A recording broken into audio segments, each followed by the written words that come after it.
What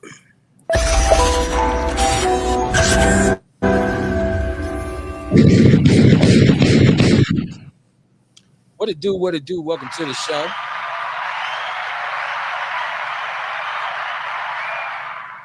Outlaw Radio on a Monday night, man, live from the basement. What's good? You made it to another weekend. You made it through another week. Welcome to the show. It's your man, 50 Grand, Kevin Barnes, mouthpiece of the movement, man. A Negro Whisperer is in the building. I got my boy with me. Rail, what's going on with you, man? Hey man, another week, start of a new week, trying to figure out what I could do in this week to where hopefully in a few weeks I won't have to punch in for nobody else. Trying to get it figured out, huh? Man, trying.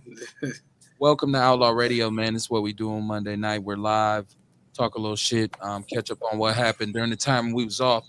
Shout out to Trav Too Funny, the brother. He was on the show last Thursday for Outlaw Nation. Funny young brother, man, trying to come up, support him. You'll see his stuff around. Go back and watch the show. Shout out to Kamar Carter, he on the men tonight. Shout out to Courtney. I know she's out handling business, man, but shout out to you, man, for being the one here. What's good with you? Hey, man,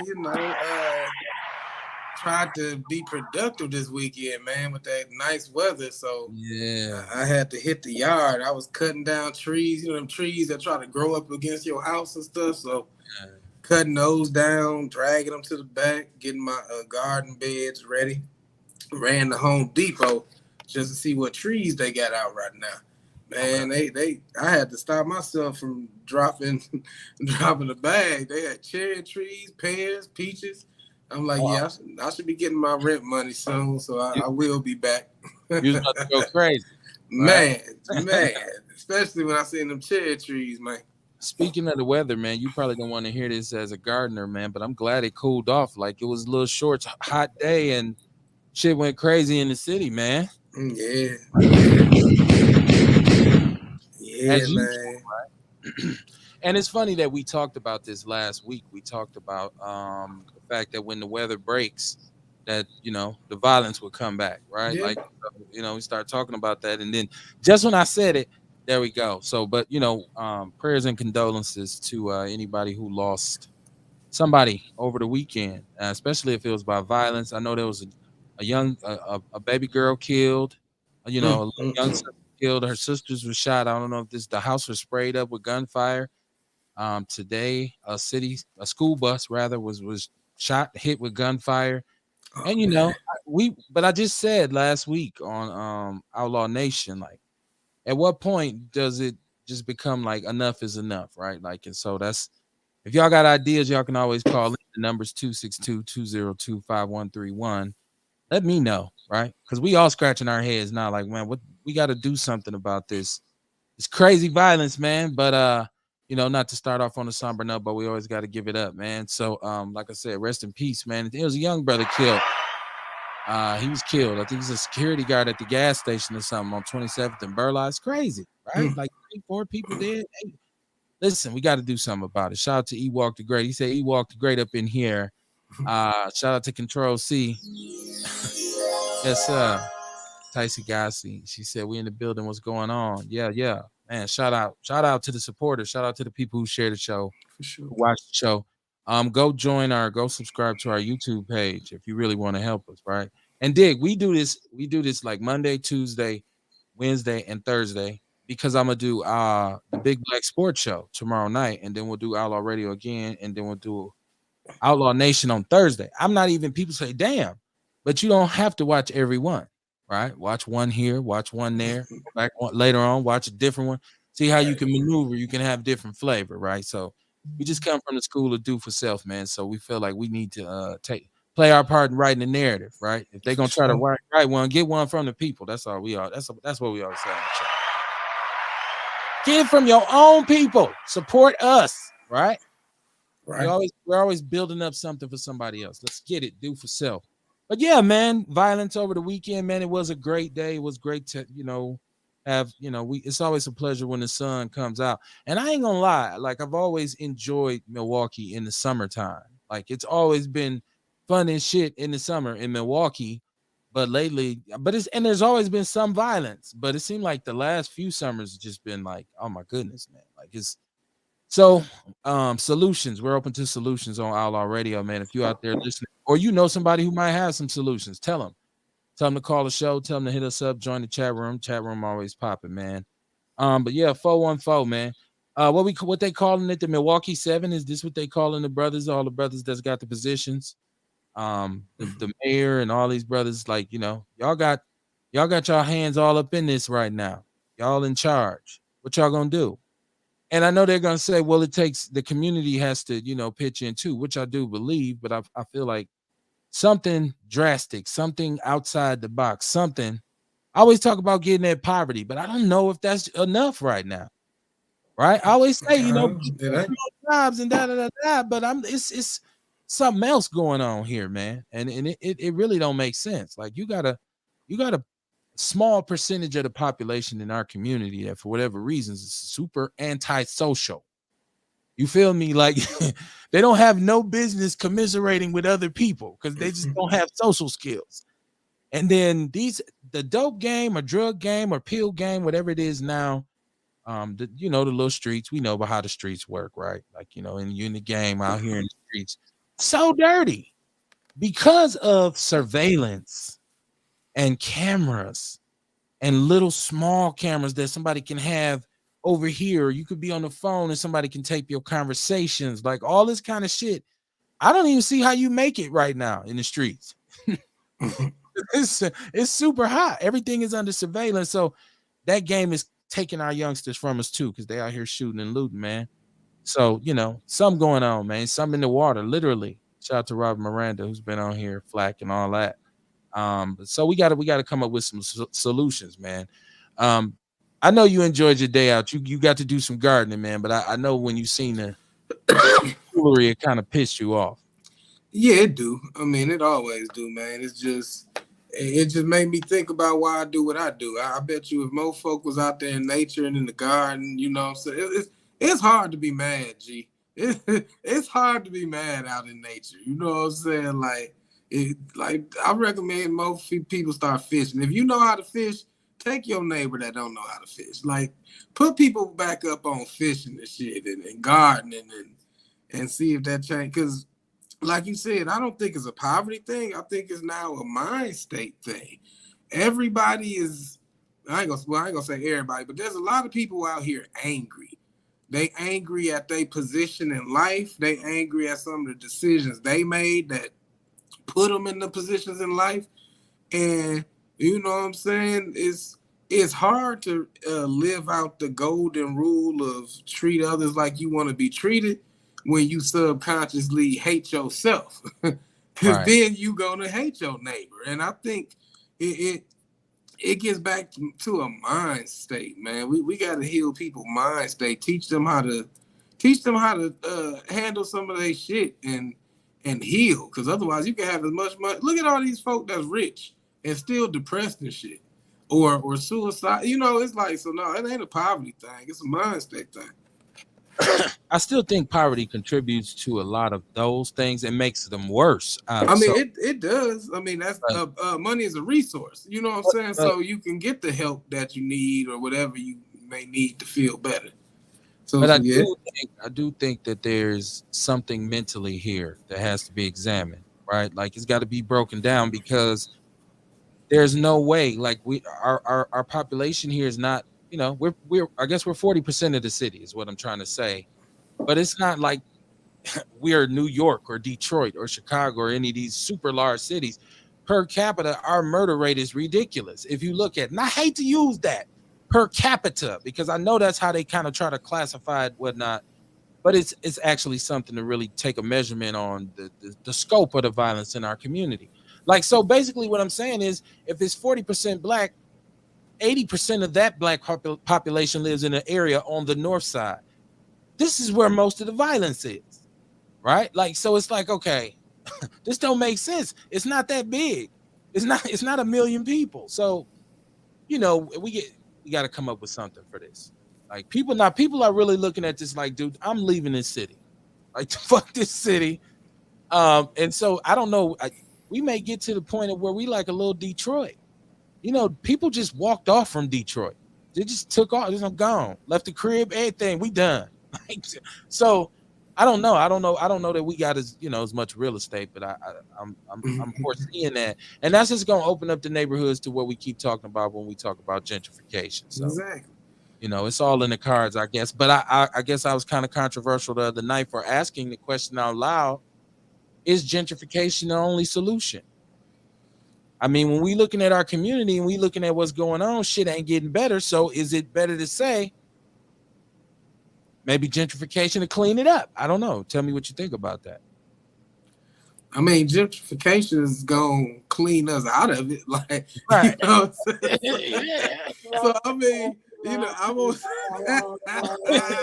shit, but no, I would say, I mean, you fuck with Dr. Claude Anderson. You ever heard of Dr. Claude?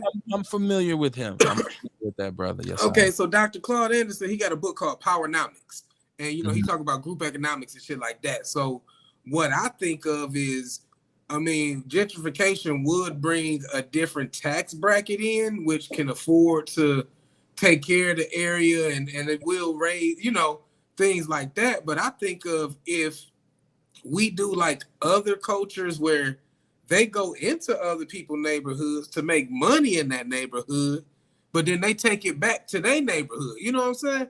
The hair shops, nail shops, they in the hood, but then they make their bread and then they go back to. Holla at me, Milwaukee. Holla at me. Holla at me. Let me know. Because I'm sitting there looking at this now saying, okay, well, what we gonna do?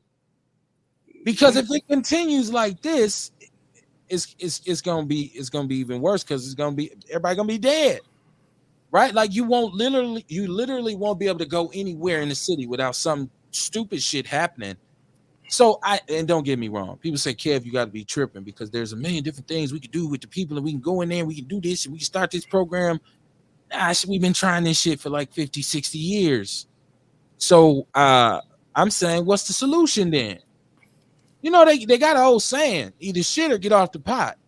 Like Right. Milwaukee, we're sitting on some prime real estate, baby. Most definitely. People have never really paid attention because the way this city is set up with white flight, they vacated the prime real estate on the north side Mm-hmm. until this open housing was passed. When Grappy and all the brothers and sisters marched, right, for I don't know how many days, right. So they fled. So they left the part of the city that's right on the expressway, right off the lakefront, Right off the lake. downtown, Yeah. right there. You feel me? The zoo, everything is just boom. It's the Right. major hub, and they ran off and left it. That's why Right. I always refer to my community in the Rufus King neighborhood as Chocolate City when I was growing up because it was mostly black homeowners and it was Yeah. beautiful as shit, right? Like good living. So I, I I don't like the idea of, like you said, cleaning us out. But Right. are we cleaning out the negative element or does everybody Yeah. go? You know what, man? Honestly, and I don't say this to like talk down on nobody type shit, but I'm honestly curious, like with the influx of violence and shit like that, is there a correlation between, other people coming to our state and city? You know what I'm saying? Like maybe we getting spillage from other places, like because we. Nobody's coming here. Nobody, Nah, I mean, man, I know. I maybe if mean, they from Racine or Chicago. right, but that's what I'm saying. That Okay. could be the spillage. I mean, think about. I mean, when I was growing up, there was always that one cat in your class, and I have nothing against Chicago people. I love Chicago. Like when Mm, I go, I mm. love Chicago. Some of the sweetest folks, stepping, good food, all that shit. But the ones that end up here, like it's always that one person in your class. I'm from the city, nigga. I'm from the, and you be like, damn, Always, okay. It was a reason you left the city for some always, reason. You know what I'm always. saying? So, but no, I think about stuff like that, like just like you said, Detroit, Chicago. We on the route to Minnesota. So when they was moving that shit through Wisconsin to Minnesota, there were little drop offs. Well, now, we're gonna talk about the Twin Cities. Give me a second. Okay, for sure, for sure, Ewok the Great, what's going on, my brother? Oh, shit. I was born in Chicago, so I got my love here. for sure. But I moved to Milwaukee when I was about 9 years old. You know what I'm saying? So Yeah, I take Milwaukee with it. I'm watching damn games and shit. I'm a Bucks fan. The only thing I'm not allowed to be is a Packers fan. But man, I still got love for the meal. I still I got feel. love for the meal. You can womp womp all you want, but Yeah.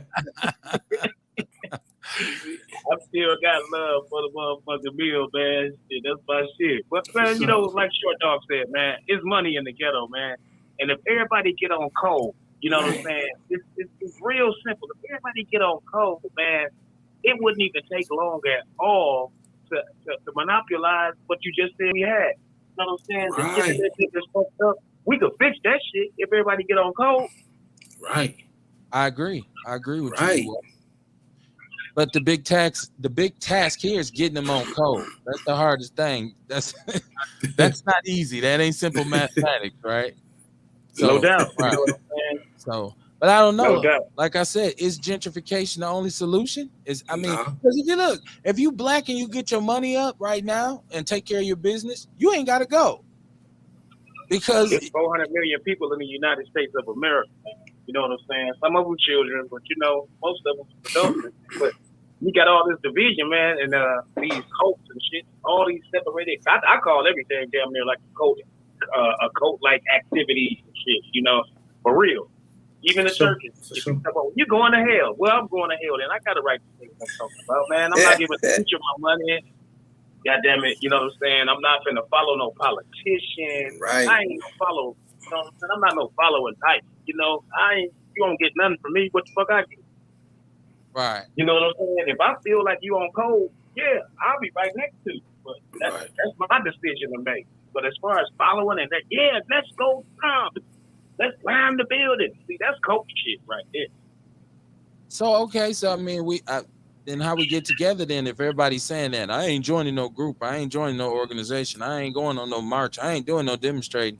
And what the hell is what is code then? Then what is being on code? What do that even mean?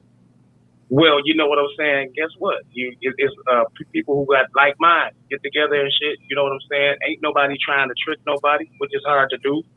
You know, it is hard to get somebody to trust you and you trust somebody else. But you know, we're gonna have to do that.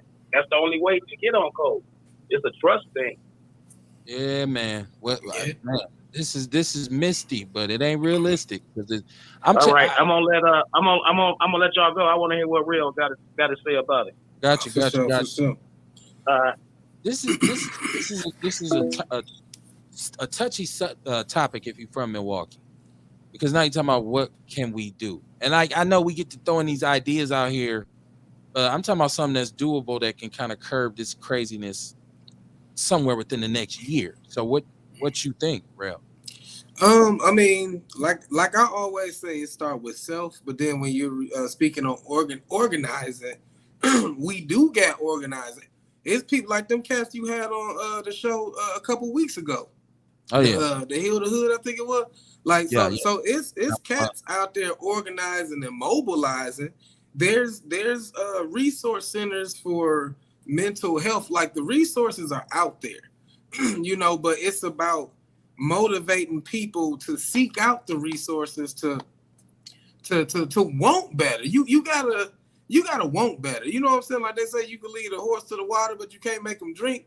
Like you can tell people about better, but I didn't start changing until I was sick and tired of being sick and tired and sick of my own shit. You know, See, so yeah. that's where we were. That's where we were on the show on Outlaw Nation last week when I think that might have been Outlaw Radio when my brother Rock called in and he was talking about at one point Kev you was here or there or whatever. You was just talking about Oh my yeah, I remember. Yeah, for sure, for sure. so like I was saying during that time, but see, I got tired of that and chose to walk away from it. I made a decision. You just said you said you think people should be able to make the decision, but they're not making it. So how can No, we need to I guess we need to spread the greater good. I don't know if that's like some real blanket statement shit, but I feel like it means something.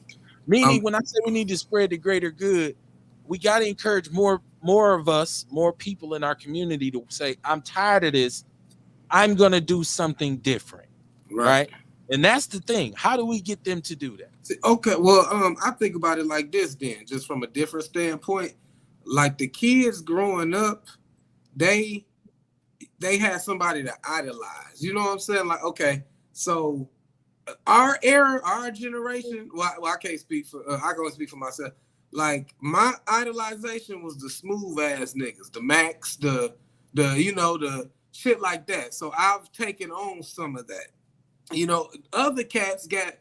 I mean, think of what they got nowadays, man. People bragging about catching the body, like it's a rite of passage to kill. Like the shit that used to just be gang initiation shit is damn near like a rite of passage for the average young black man now. So it's a culture thing. So I mean, I think one thing we can do is just exemplify the power of knowledge itself. They got to see us instead of them wanting the dope dealer's car, the pimp car, shit like that.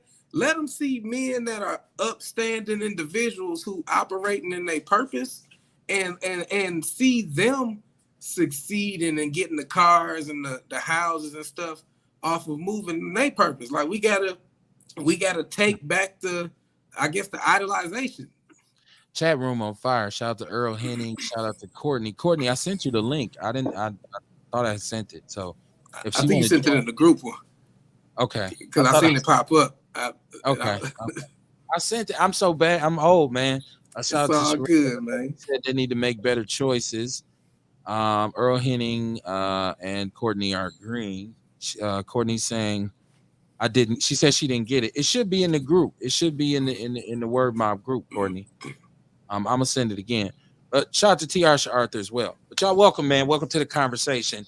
We talking about gangs though. Because right now, I never thought in 2022 we would be sitting around as a people and we would have a problem with gangs. We have a gang problem right now, gang culture. As a matter of fact, the Crips and the Bloods have become a brand for gang banging and dysfunction like Coke and Pepsi now. Their name brand, like it's like gang members used to be underground, like backstreet dudes. Now they like celebrities. Like you could be a Crip and an actor, or a Blood and a dancer, or like, you know what I mean? Like it's so normalized right now. And you got a lot of older brothers in my generation, and we ain't that far apart. So I get what you talking about on the smooth type, right? But mine's is more 70s, 80s influence because I'm a 70s baby. But that was the best. I'm just saying, like, that was the best. I just there's something going on with us that ain't nobody put their finger on. I keep saying, y'all gonna laugh at me. We need some more Jesus. Like I feel like some church, some kind of spirituality, something needs to come back into the game, man. And if it's the gospel or whatever, like what if it's God? Because I'm gonna tell you the truth, I believe in God. People laugh. Yeah, that's flat. I don't care nothing about none of that. I'm a PK. Right. I'm not, and plus I don't Bible bang, right? Like, cause I believe, you whatever you believe that gives you peace, and some understanding, you should be able to do it. But I just feel like spirituality, this city seems like it has no soul.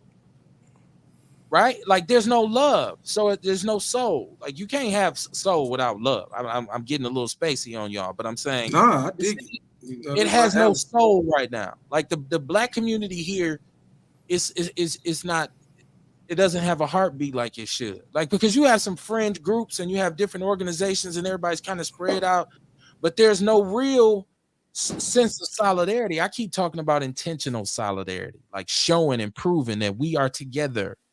We're going to support each other. We're going to do what we need to do, right? Like, so that's not there.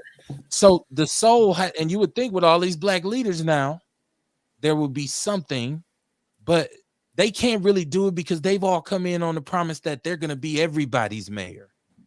They're going to be, they can't just do something for black people now because you done boxed yourself in talking about, I'm going to be for everybody when ain't nobody for us. So we got to figure that out, man. The chat room is popping, man. Shout out to Stephen Kidmore McCoy. He said the father figure.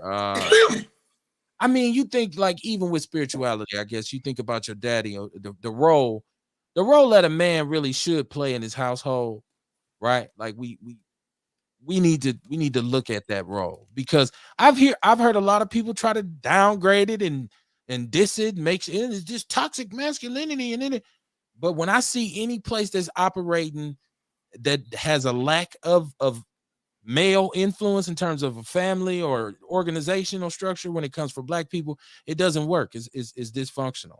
And our community is the same way. Black men don't have, we're not where we need to be in the community. Some of that is by systematic means, and some of it's just us, right? Like, so, but something ain't right. If it takes the man and the black woman to really come together and be on one accord to kind of make that thing happen, and we're not. It's a lot. People say it's a well. My uncle used to always tell me, "Boy, it's a welfare city." And my uncle used to tell me this is a city full of welfare niggas, and he's black. That's what he used to say. These niggas all welfare niggas up. I'm like, whoa, what you talking about? You talking about the people? But he used to just be so critical of black people because he one of them dudes who came from down south, worked in the factory for 50 years, worked 12-hour shifts. He did that whole nine. So everything he like, I worked there 35 years after. I'm like, okay, it's not like that no more. But what's the harsh reality that we need to be saying to ourselves right now? Let's talk about that. What's one truth black Milwaukee needs to admit out loud, and before we can move on? Because in order to really move on from something, you got to say it, you got to put it in the air and let it be known, right? Yeah. So what's the one truth that black Milwaukee needs to face? Is it we failed our children? Is that one? Is it that we really have no hustle? Like we ain't really put together nothing super entrepreneurial for each other. So our hustle ain't right. I shouldn't say we have no hustle, but it's not right. Right now, Milwaukee has a lot of black people who work 2 jobs and they still poor. Right? It's called a working poor. Right. So what's another harsh truth? We need help, right? Like, is that a harsh truth we don't want to admit as a black community? Hey man, we need some goddamn help. And maybe the truth is we don't have what we need to do it on our own right now. How about that? Could we admit that we just don't have the resources right in place to do what we need to do for the community? Or is it that they are there and we are allowing other people to misuse and misdirect them, so we end up underserved? I'm just trying to find some truths, man. Some questions that let's get this out in the open. Let's have a conversation. Welcome to Outlaw Radio, man. This is what we do. Rail, tell these people about your book, man. I'm talking shit. Tell people about your book. Okay. Well, one of the things we can do, and I think it's the best thing we could do, well, my book is 12 Steps to Becoming Your Own Dope. 12 things I did to 4 for my mind, 4 for my body, 4 for my spirit. Learning to be more mindful of where I place my attention, because what you give your attention to influences your perception. Your perception on life influences your feelings, and it's your feelings that bring about a behavior and actions. So managing where you put your attention can ultimately lead to you having more control over your life and decisions. So that's the book. The other book I'm working on speaks to exactly what we was talking about, because it's one of the reasons I'm writing this book is because there's people with 2 and 3 jobs just to still be broke, and right. and I'm not knocking anybody who got that mentality, but you doing your children, imagine how much more time you can spend with your children.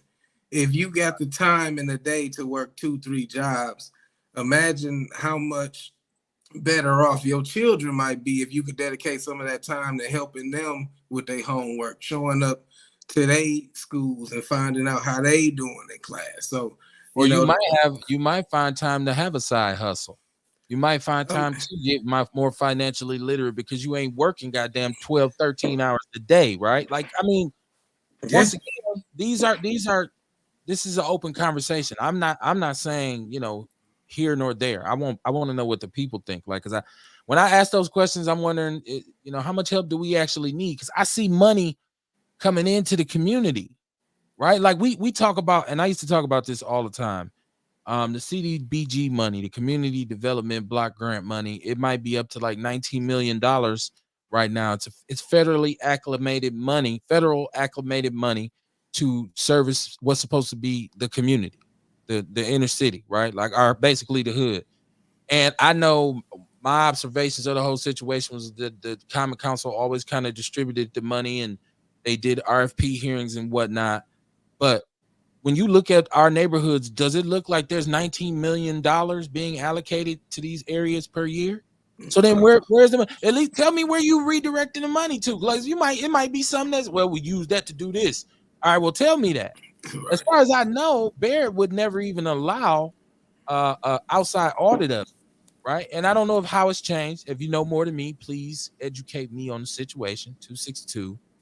262-202-5131. That's just a tip of the iceberg because there's a bunch of COVID money that came down. So what are we really talking about here? So that's why I say they're loading up their weapons for gentrification. It's almost like Yeah. we can't even combat it because right now we just ain't in, we still killing and shooting each other. We're still wilding the fuck out. Like now, is it Chicago people to blame? That's another question that we can ask. Is that a truth that Milwaukee people need to say? Is that Chicago, y'all fucked up our city? I,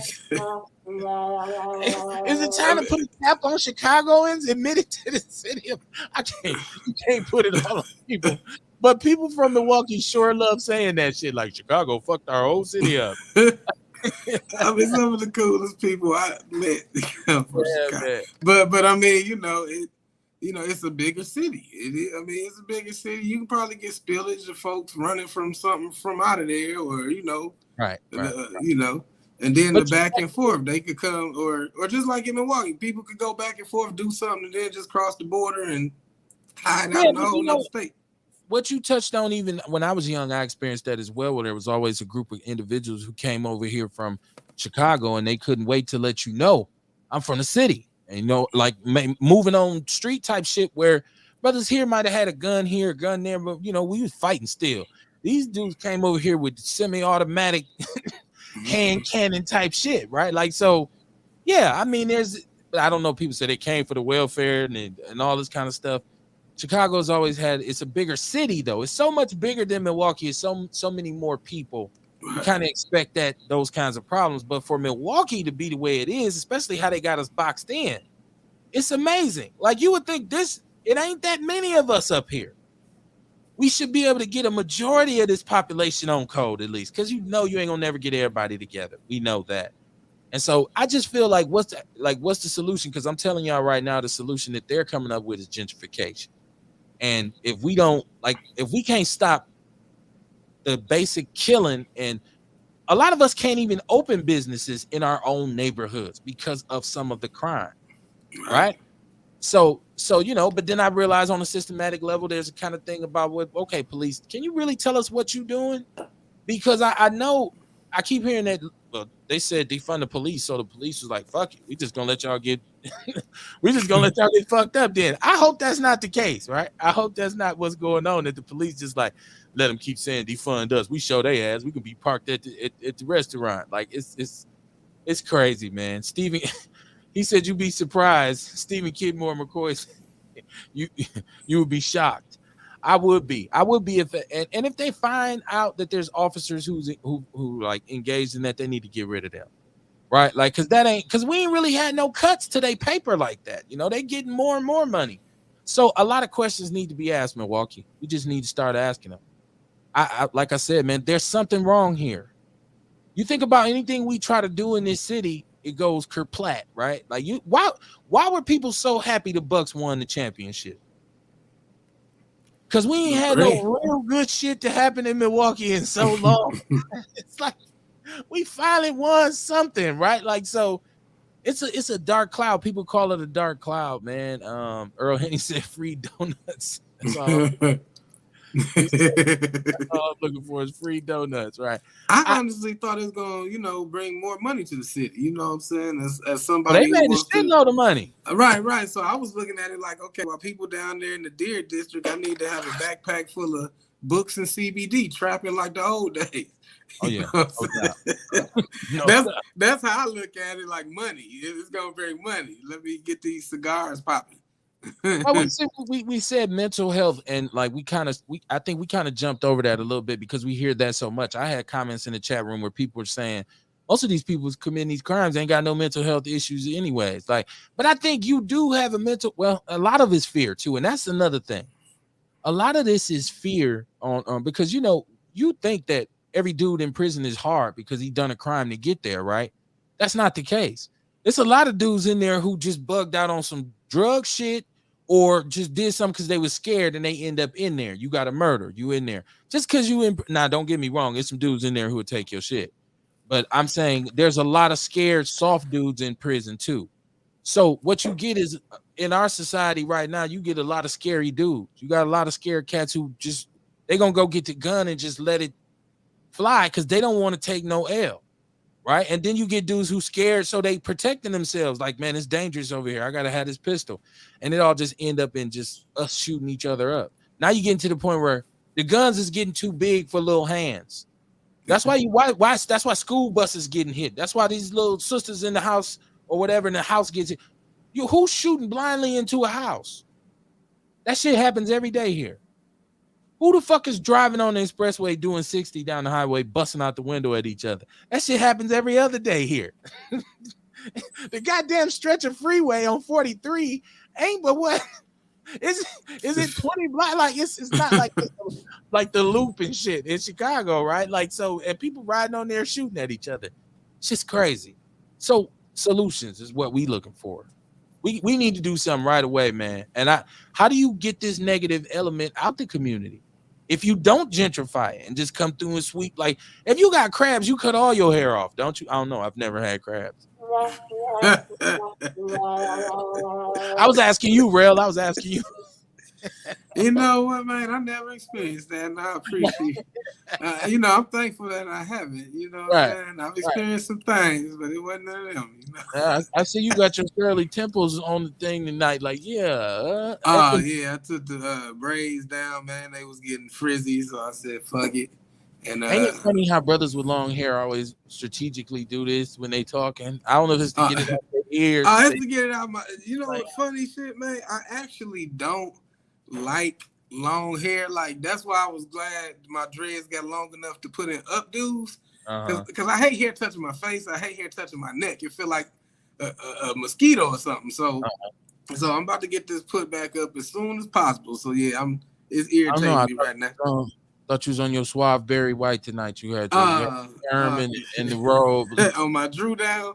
You know what I'm saying? He drew down. He said he's on his Drew down. You know what I'm saying? Man, Drew down was the man back in the day. Drew down was that dude. What are you talking about? Man. You talking about my era, man. Keep in mind now. You say you got 5 on my Tinder. You man, shit.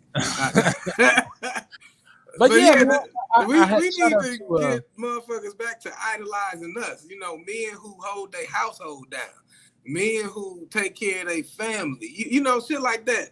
So that's what I was saying. If we can kind of win the esteem and idolization back from the youth, or of the youth, we can kind of say, hey man, it ain't like, just, I mean, I ain't gonna divulge too much history, but it killed me when I hear these songs where motherfuckers talk about running off on the plug. That ain't no man. You don't run off on your debt. You know what I'm saying? Like, but that's the mentality motherfuckers got today. So let's show you what we working with. That wasn't no boss ass shit. Yeah. You take a loss to pay your ticket. You know what I'm saying? Like that, but you just grab your nuts and make certain boss ass moves. But these niggas talk about running off on plugs, so it lets you know, like they brag about finessing. You know what I'm saying? Damn, so it just let you know, it let you know the mindset. Manipulation and finessing used to be coward or weakling shit we considered. So I mean, not, I could tell you what though. Yeah. There's so much action in the chat room. They're saying legalize weed. And there's all kinds of suggestions. I talked about decriminalizing weed on 420. That was a good show. It was funny. It was truly a show for weed heads. But yeah, so there's a bunch of different strategies people are saying, like, misappropriation of funds. Earl Henney said legalize money for more black people to have some in Milwaukee, Wisconsin. You know what? There is a severe, that's what I'm talking about. Like in terms of poverty, when we look at the median income, talk about the average income for the average household, the white population here is double what the black population is. I think at one point we were, what was it, 19 or was it 29.5? I think was the poverty line, and then it was like, I mean, it is the median income for black households, the average black household, and it was somewhere around 59% for white households, I believe. So it was damn near 30%. It was damn near double. So when anytime you got a wealth disparity Right. that big, it's something else going on here. And Was like I that said, true we do or realize they ran off on the on the land. So now that might be like this how we got to get our shit back. We got to starve these people out. So we got to be aware of that too. What right. was you about to ask me? No, I was gonna say, was that you that said, or I read it somewhere where it said, if you want to know why there's such a disproportion of wealth between black and white, just look at the housing redlining, where white people, because they were able to get them houses, they had collateral and shit to draw off of, whereas we didn't. So I don't know if you said that or I just read that somewhere this week, but that's another. I mean, you think of the 400-year head start, then you think of the houses, then you think of We don't even got to go back that far. Like that's what's so crazy about the black community is we could go back that far. We could go back far. Like we said, man, 300-400 years ago. I'm talking about shit that happened like 60-70 years ago. Right? Inside 100 years where this shit, a lot of this shit was still legal. So, people always say, well, that was a long time ago and all that, but that wasn't all that long ago. Right. Like the fake war on drugs was just in the 80s. And that has some detrimental effects on the black community. That kind of knocked the whole generation for a loop. That prevented a lot of the pass off and the transfer of wealth in the community because a lot of people had their homes, they had their kids got strung out on crack. The house just went to who it went to, or it was sold, or it was lost, or whatever. The money that they had was fucked off. It wasn't invested in the future. Like, so that kind of put a knock in the black continuum. Oh, yeah, most definitely. So, and that's not, and then when you add mass incarceration to it, right, it's just a perfect recipe for dysfunction in the community. So I know there's a systematic nature in that, but I'm gonna talk about us. Why haven't we figured this shit out yet? One thing I think that I used to, again, fam, like, and I know it's like beating a dead horse, but mental health, because like I look at other cultures where they can have mama, daddy, cousins, they all in one house. They pooling their bread. They all working at McDonald's type shit. But they pooling their bread. They get a food truck. Now they out here slapping. And I'd be like, damn, why niggas don't do that? But then I think, like, man, we got to fix our mindset because, too many of us in one house, somebody gonna fuck somebody cousin. Right. Somebody go, you know what I'm saying? So, like, it all go, before we can make these boss ass moves, we got to get our mind right so that we don't sabotage ourselves, in the transition. I'm looking at Anthony McGee in the chat room. He said, what would some of these suckers do with the money? Probably be like that Chappelle episode, open with labels, wasted on Jordans. Kiss my ass. That's why when we talk about reparations, I always say, I know there's people who want like a cash kind of thing, which is fine, but I feel like it should be an option to have it kind of structured out with debt forgiveness and credit restoration and real financial literacy and like some shit like that to really help you not just have some money, but to really know how to manage it. I'm not going to flow with the stereotype that the money would be wasted, but I'm going to be honest with you. When you take a group of people that's been down for so long and give them a bunch of money, it don't have to be black people. You could do it with a bunch of poor Asians, a bunch of poor Latinos. Now, what's going to happen in some of those communities is they have more solidarity than us. So a bunch of them going to get together and say, no, you know what? Let's open this. Let's have them buy this from us. Let's have, why don't we do that? We just kind of... We ain't been put in those positions, so when we get a little something, here we go, right? And then the tomfoolery ensues. But I wouldn't say I do believe a lot of black people would invest. I think a lot of black people would take advantage of, to say, man, I got some debt forgiveness. I'm gonna be able to get out this hole and get some loans and start a business. Or loans is bullshit. I think that you shouldn't have to take the loan out. It should be what you want, you get it. If you don't take a cash payment, you better go to the bank and say, man, I need $100,000 for this crib. All right, here you go, bro. Part of your reparations, right? Give it to me like that. You don't have to give me. That's how you right. You give a bunch of people from Chicago. I'm gonna have every dude from Chicago at my ass. Like, what you say about the city? But no, if you get a bunch of poor people $2 million, What you think they gonna do with it, right? Most of them are not going to invest it and start some kind of corporate conglomerate, right? And even if they do, we already know what's finna happen. The government will regulate the shit out of it, and mysteriously, Right, they shit will be shut down, right? So right. it has to be structured, man. But it's definitely old in terms of reparation. And now shout out to the homie Sean Moore, my homie from my neighborhood homie, and he called. He did a live and he tagged a bunch of people, and he basically said that he had spoken with the brother Khalil Coleman, who, if you know, Khalil Coleman was the leader here of a bunch of different protests. And I don't want to say the wrong organization. But he was the head, like one of the during the whole George Floyd thing. They did a protest for like, I don't know what, almost a year straight every day. Like they was marching, they was getting it in. Brother got crossed somehow, some way. And he just, I guess he's locked up. He's about to get sentenced in Kentucky.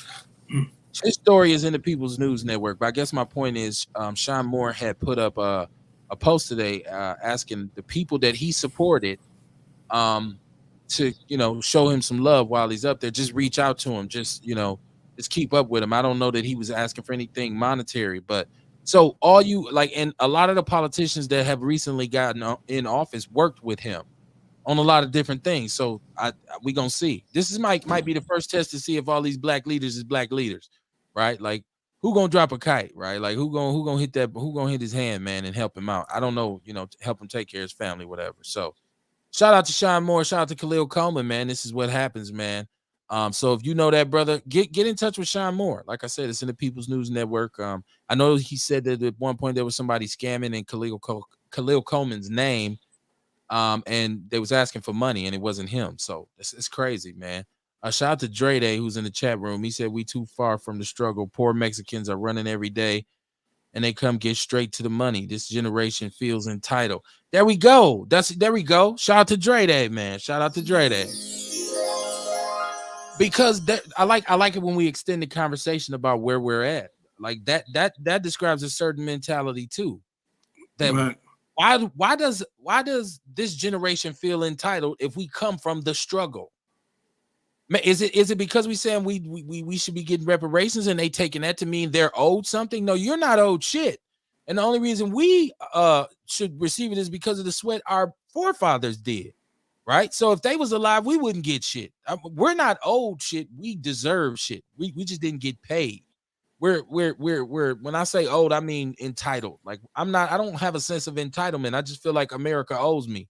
Okay, do that make more sense? Like I don't feel like I some entitlement, but I do say America owe me some bread for all the bullshit that they done. So yeah, I don't know, man. Treat us like Potawatomi. You're right, Earl. You're right, Earl Henning. You're right. The way that they made that whole situation for a lot of the Native Americans, or what they call indigenous people. But when we talk about any kind of conversation in regards to it, it's, oh no, we can't do that. Why? And we are like the biggest like doubters of it. Like most black people should be like, can't wait till the day that they pass this. We be like, man, that'll never happen. But we continuously let politicians come in our face without demanding that they do it, or else we won't vote for you. Ain't that like the most simple shit we can tell politicians? Unless you put this on your thing, on your platter that you're gonna do on your agenda, we will not vote for you. None of us. Ice Cube tried to tell him. Ice Cube tried to tell him, man. That's exactly what he was saying. Let's wait before we give our vote to hear what either one of them got to say. So right there, Ice Cube tried to tell him they made they made so much money happen for Afghanistan and Ukrainians. Like, man, so much money was magically, deliciously manifested. And they got every excuse in the world for us to not be able to get anything. Listen. There's no way. You gotta balance this out. Like you just hit something that's you're exactly right. This assistance and this aid to Ukraine came expeditiously. We still trying to get our potholes fixed. Average city block look like goddamn Ukraine in some of these neighborhoods. Got the same body count, but that religion that money, that the releasing of them finances is always held up. They got to go through 50 different white people hands before we even see the donation. Imagine, I think a lot of people would be surprised to see when they donate money to large organizations, how much of the money they actually donate gets to the people who they donated it for. Right. I think a lot of people would be surprised at that. Uh, I'm looking at Earl. Earl Henny said, "Fuck you, nigga. Living in white Wisconsin is all they're saying." Right. That is the mentality. You can't. What else do? What other conclusion do you come to in a state that's 86% white? But and I don't like putting that all on them. I like to say, what part of this is on us? Because that's the only part we can really fix. And exactly, and that, I mean, at the end of the day, it go like this: you got to take accountability for self. If and that's one thing. Like, and you know, people get mad at me when I bring it up, but like, I hate when people be like, "Oh, they need to do this for us." It's like when you telling another person what they need to do for you, you are still giving them all the power to change your circumstance, versus you trying to sit down and figure out what yeah, people should treat us like humans. People should treat us right. People should give us reparations, things like that. But anytime we got to sit, beg, and try to use analogies, like every time there's a tragedy that happened, all you see is these memes with analogies trying to explain to white people how it is. You know, and it's like, dude, stop trying to explain. Stop begging for people to treat you right. We got to figure out what we can do to position ourselves to not be able to be mistreated. We got to stop begging people to treat us right and treat us fair and bust moves to position ourselves so where motherfuckers ain't got a choice. They don't work off of morale. They work off of money. That's why I never really got into politics, because I'm like, well, shit, even till this day, money talks, bullshit walks. That's why pharmaceutical companies could lobby and get everything in their favor. It ain't a morale thing. So I think about Dr. Claude Anderson. I was like, what you marching for? What you, you know, marching don't change nothing. He like practice group economics, build up your, your group economics, buy your judicial system, buy your politicians, have them, you know. So I just think from that perspective of it, instead of trying to tell people how they should treat me, I'm going to position myself to where you ain't got a choice. That is, I agree with the whole ideology of that. Is that I'm not really okay. I get it. You don't like me. I'm over it. It doesn't. Let me just do. But let me do my thing though. Right. You can hate all you want from over there, but just don't just come run amok in my shit and be able to get away with it when I do bubble up on my own and walk off and leave you. And so we got examples of that. Shout out to Jesse Harris from Frontline Black News. He said Ice Cube came up with the contract for Black America and met with Trump, and Biden told him he would meet with him after the election. It's been 2 years and no meeting. Yeah, I'd like to know. I don't know if Cube was working on the Mount Westmore album. I think Cube said fuck it because black people tried to clown him. They run all these little we gonna cancel Cube. You gonna cancel Cube? He talked to Trump. He's like, dude, hold on, wait a minute. I think Cube was like, you know what? I'm rich, man. Fuck all this shit. Right. I'm trying to help y'all. Like you said on next Friday, I'm trying to help your scary ass. I don't need the headache. I don't know how if Cube, because I ain't heard Cube reference it in a long time. He went back to making music. Like, man, y'all, you know what? Well, he was trying to make more movies, but he wasn't getting a jab. I fucks with Cube even more. Yeah, Cube got his sports league and all that. I fucks with Cube more now. Shit, he his own man. Shout out to Kobe Lloyd from the neighborhood, Capitol Drive, one of my brothers.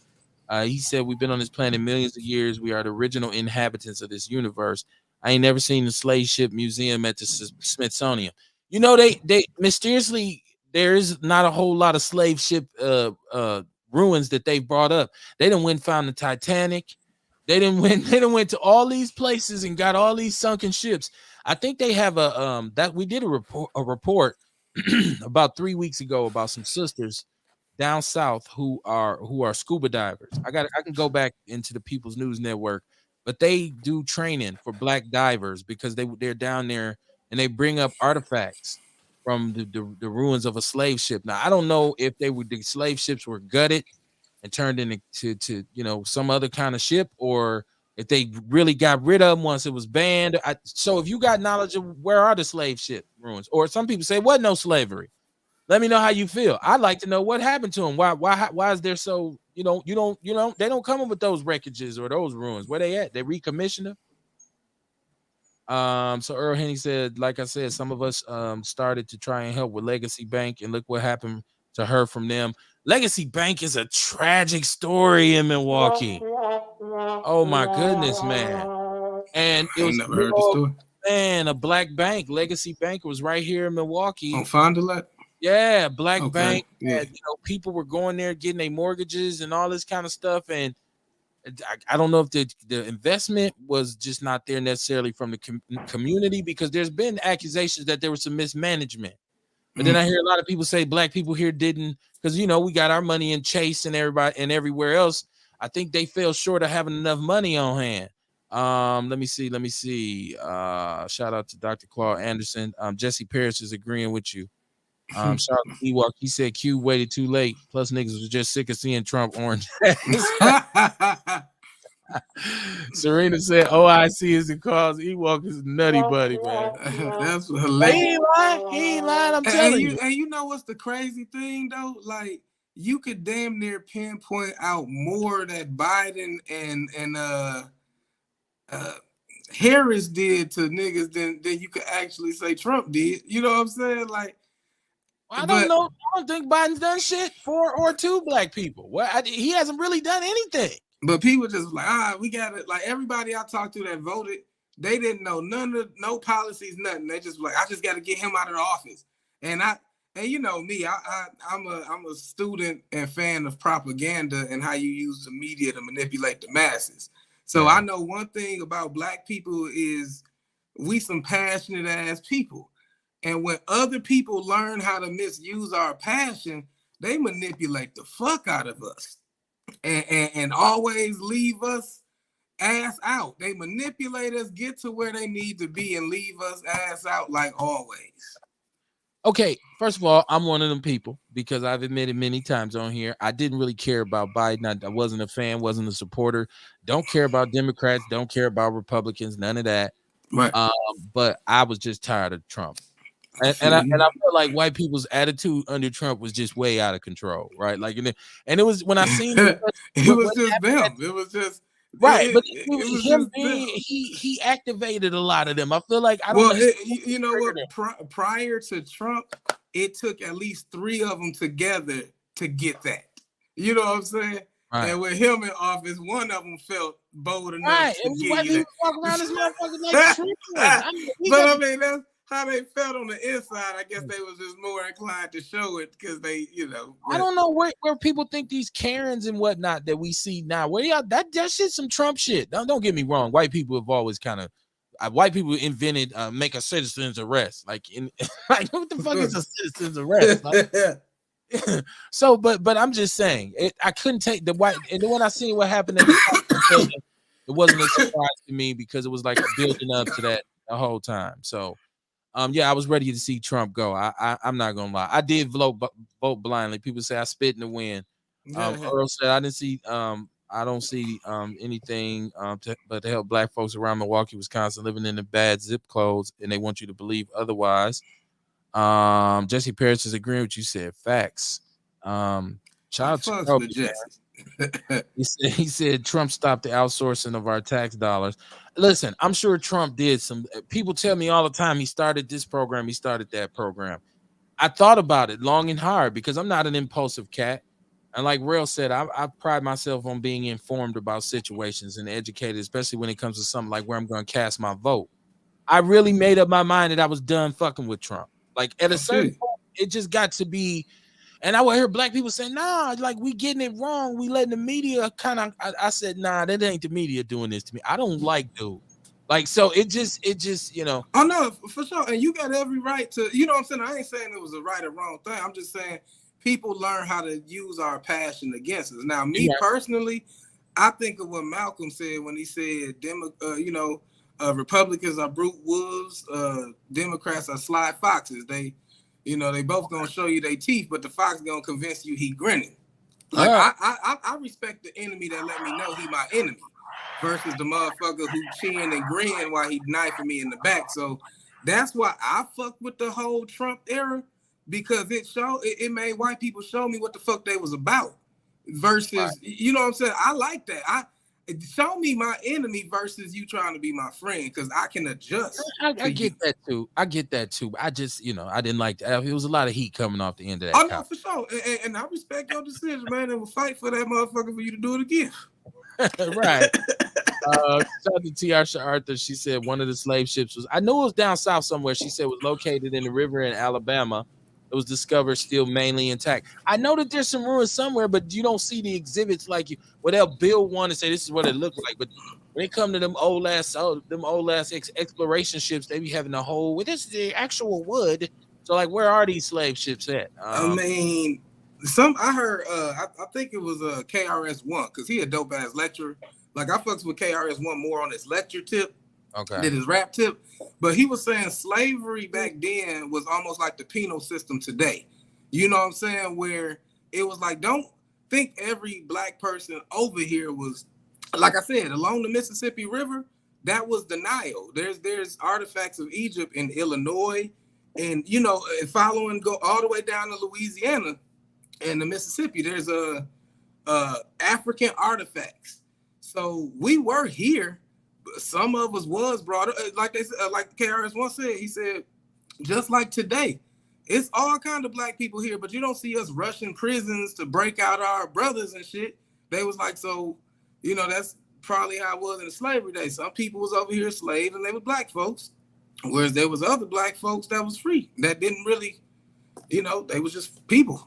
Trump, Kobe said Trump also charged multiple celebrities and politicians with the Pizzagate shit. I don't know where Kobe's at, but I know Rick Muhammad, who is my brother, who always used to call me, like his Trump theories were wild.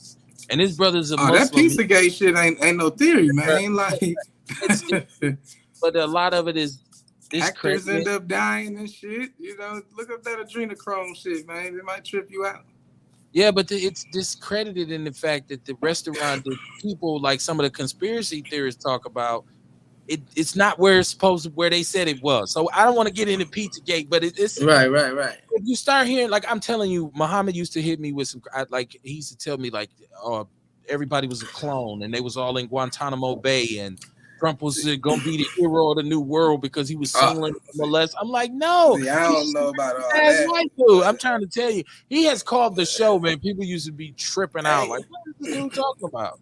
You know what though? Like, I really enjoy it, and you can entertain thoughts without accepting them, and I love hearing people piece that shit together for my amusement and my understanding. I like getting to understand other people's thoughts on that. That's what it's all about, though. If you out there and you got an opinion, I mean, people are fully listen. You can pop your opinion as long as you respect the platform. I've always welcomed because, like, I've said and argued, man, in a serious debate with my homeboy about like whether the Earth is round or flat. Like, we still do this shit, right? And it's not that I believe the Earth is flat, but like I told him one time, and I want y'all to think about this. Okay, for sure. You know who don't want you to think the world is flat? He said, who? I said, motherfuckers who sell globes. So if you think about how long we've had globes before we had aerial photography and whatever. I'm not here to debate the science of it. I mean, but I'm just saying. You know what? But you touched on something excellent, man, and it kind of opened your eyes to everything. Our Board of Education and our Board of the Medical Education were both basically funded and built by Rockefeller, who said he don't want a nation of thinkers, he want a nation of workers. So that lets you know our school system, medical field, all that shit was founded on a motherfucker who had our oppression in design. So that's just something to think about. I just want to know who drew the maps before we had cameras that could go up in the sky. Like, I know somebody can explain, like they have an explanation. Who filmed the people taking off from the moon to return to Earth? How did the landline call the moon? How did the president on the landline call? So it's all kind of shit, man. Right. I mean, it's a lot. I'm trying to tell you. So this is why you can't really dismiss, like, when somebody's telling you they believe something, Yeah. you can't always be like, "Oh, motherfucker, you don't know what you're talking about because this book say this or this," because you don't know if what you read is a lie, what he or she read is a lie. Somebody lying somewhere. Man, You just don't know where it's at. everything I just spent the past 2 years in Facebook jail being called a conspiracy theorist folk has now been proclaimed truth. So you got to even understand the word conspiracy theorist was made by the FBI to basically ruin people's credibility amongst the public opinion. See what you're So, doing right now is you opening the door, you drawing but them in. see, See, but my I'm brother, you got to saying, understand the very filament but in the what I'm light saying, bulb. so even the word conspiracy theorist thrown Right. as a slur is equivalent to calling somebody a Christian because they were called a Christian back in the day as a slur. I don't think. But Listen. I don't think, and I don't use when I say conspiracy theories. To me, it's not an insult. right, no, but a lot of people, use it as something dismissive, like, oh, he a conspiracy theorist. It ain't no truth. I mean, when we can, you can't. I tell you what you can't do. You can't ever say the United States government has never conspired against anyone. You can't say that, right? Like, so you can't say what they won't do because every day you find out some crazy shit that they did do, and you be like, "Holy shit, I didn't know they did that." I mean, I But think they said it's now been proven that they had something to do with the death of Martin Luther King. You know what I'm saying? So, that's his family received a payout years ago, but that stated that they had a role, and nobody talks about it. You know who right. talks about it online if you want to hear about it? Old Judge Joe Brown. Yeah. He knows the ins and outs of the case. I'm telling you, go listen to him talk He about be it right going in, don't he, man? And people be now. mad at him. Wow, He right be now going in. he's wild now. Um, Jesse Perry said Kobe's talking about the fall of the cabal. I've heard about the cabal. That's what I'm saying. My brother Rick Muhammad has talked long in my ear about this. He said, "The United States is a republic, not a democracy. Trump was neither. He's a nationalist." Okay, shout out to Kobe Lloyd. That's what I'm saying. So there's a school of thought that's moving just like how Kobe's moving, with that kind of understanding, like a real deep dive on how the government actually functions. And I can't say it's real for a fact, and I can't say it's fake. I Right, say I'm willing to listen to see what parts of this are actually very interesting. Like I just stated, it's not that I'm walking around saying the earth is flat, but when I think Right. about who wants you to think the earth is round, well, it's the people who make globes. Right. They probably was snuffing out flat earthers by the dozen back in the days. Like, no, because They was every classroom, every home for hundreds of years has always had a what? a A globe globe. before Before they the get internet, before the light, you didn't even have a camera yet, and you had it. a globe in Right. your house. Talking about, I'm gonna go over here to England. Right. What you talking about? How you know that's who drew this shit? Right? You ain't had no printer, you ain't had no scanner. Right.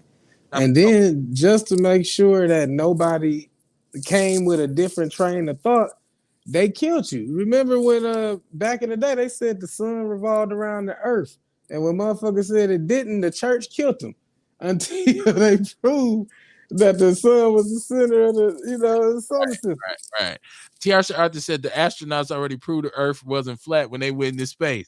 Right. That's what I'm Allegedly. saying. But so you telling me they went up into space in the 50s and saw, oh, they was right back in 1210 when they made this map or when they made this globe.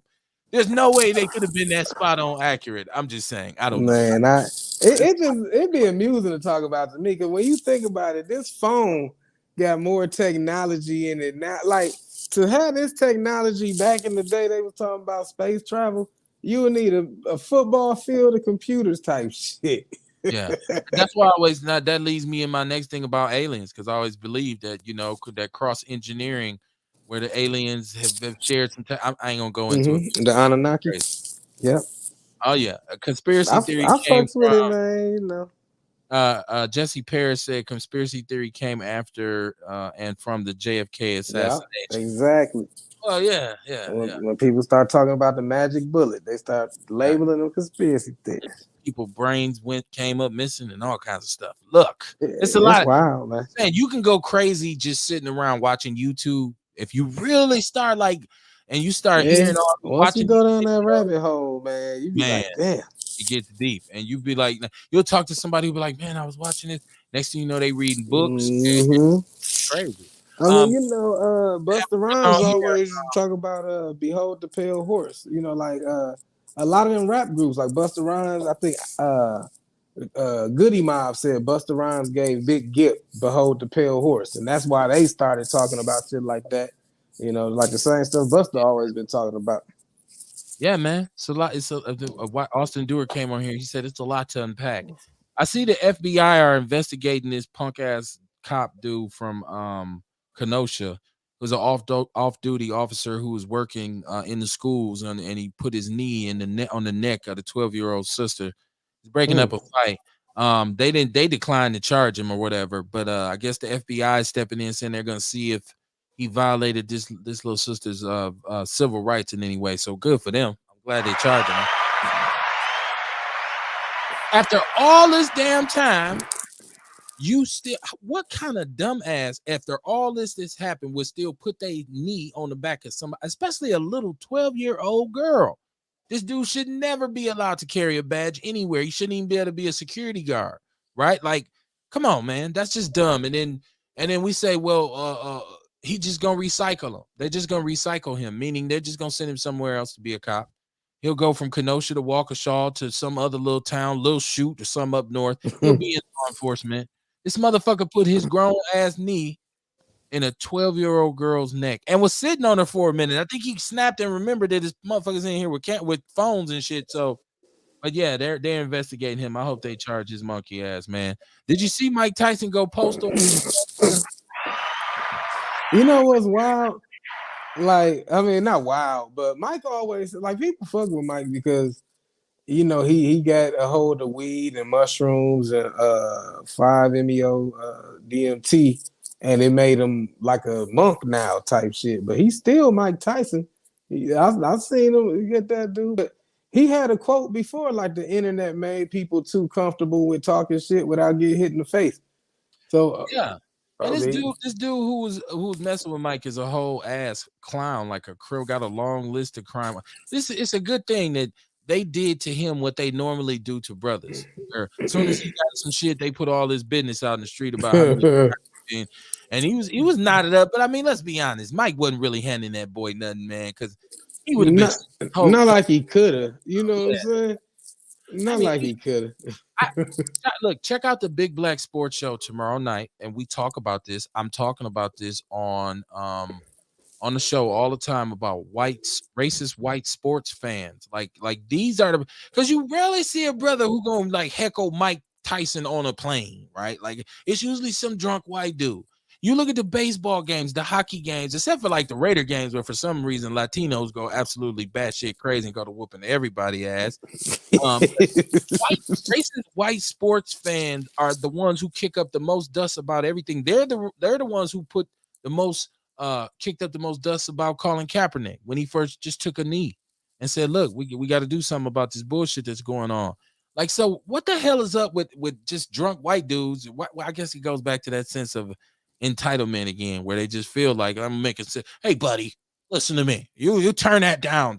There's been in Florida where the old white dude just took a gun out and shot a young brother because he had his music up Mhm. gas station, right? Like this is the kind of shit that like so when I look at white sports fans and how like white people do think they can walk up to or athletes and just say anything because I'm at the game. That's why Kyrie Irving got fined $50,000 for giving the finger to the crowd in Boston. We know Boston is a racist ass city on par with Milwaukee, always have been. I think we've always went back and forth for who's the one and who's the two. But yeah, man, tune into the Big Black Sports Show tomorrow night. We'll talk about that. We got the draft coming up. We got a bunch of good sports shit. The Bucks in the playoffs, man. We got our own kind of thing going on over here. And shout out to these new sports shows that I've seen popping up since the Big Black Sports Show. Oh, oh, okay. New sports shows popping up. You know what I'm saying? It is what it is. Earl Hennig said, all bullshit aside, the white man is the space creature. See, I always thought black people was the space creature. I always thought we were aliens God damn. because of our superhuman abilities, right? I always thought we were, and they was the ones who was here running around in caves and shit. Kobe said, if the earth and the moon were separated, why is the full moon round? If the earth and the moon were separated, why is the full moon round? From my understanding, that it's moving around the earth, so the sunlight shines off of it in a different phase, depending on how that. Correct me if I'm wrong. I'm no astrology major, astronomy major, but I'm that's the explanation they've given us, Kobe. I'm sure you have a different explanation of it. Tiasha Arthur said, I bet that dude won't throw a water bottle at no one else. Mike Tyson knocked sense in him. He's lucky lay into him. I mean, Right. but he could get paid potentially. His crime, believe me, his background on how many crimes he has committed, that won't save Mike Tyson from getting some civil damages. I Like know some lawyer gonna grab that what pro bono I to mean, make a because name for themselves. everything is like recorded now, and if he did like throw the bottle, or they said he swung on Tyson first or whatever, because it doesn't show the whole thing. I didn't see the whole tape all the way through. I seen him messing with him, Mike kind of saying, leave me alone, and then all of a sudden I just seen Mike over the seat just handing it to him. So I don't know. I have to see the whole tape, but I mean, that would, I guess what would be the determining factor on whether or not he gets how much money he gets from Tyson. But man, let's see what Kobe said. He said the Earth and the Moon has the same rotation. I don't know. I don't know. I don't know, Kobe. I wish I could explain it to you in a scientific fashion. That's why I say I listen to what everybody say and just take little pieces, little bits and pieces. What you think about um how the moon is going around the Earth, real? it's my understanding. Damn, here go my geek shit, man. You remember? Okay, it's my understanding. The reason things become a sphere is because matter is always going to try to select the smallest object. So like when you blow a bubble, bubbles become a circle because that's natural law of physics. It naturally wants to condense within itself. So that's the scientific shit right there.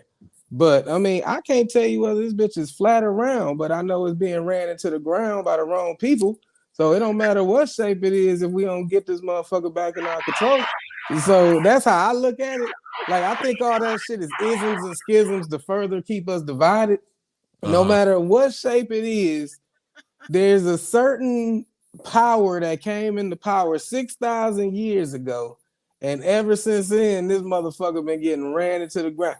Humans been on this motherfucker hundreds of thousands of years, but there was one Millions. genetic phenome type that popped up 6,000 years ago, and the earth has been groaning ever since. So, And that's then how I look Earl at Hennig said, he said, if that's all true, how did the cow jump over the moon? it. Oh, Just to, I mean, I don't know how long we're gonna stay on the subject, but just to fuck it up a little more, there is a school of thought that states that the moon is placed here as a weapon.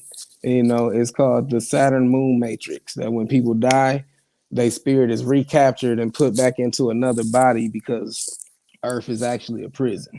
So that's just a whole nother thing right there. yeah, you went way out there on that. Right. Way out there on with All that right, one. but that's just for anybody who want to do some research on Yeah. the Saturn Moon Matrix.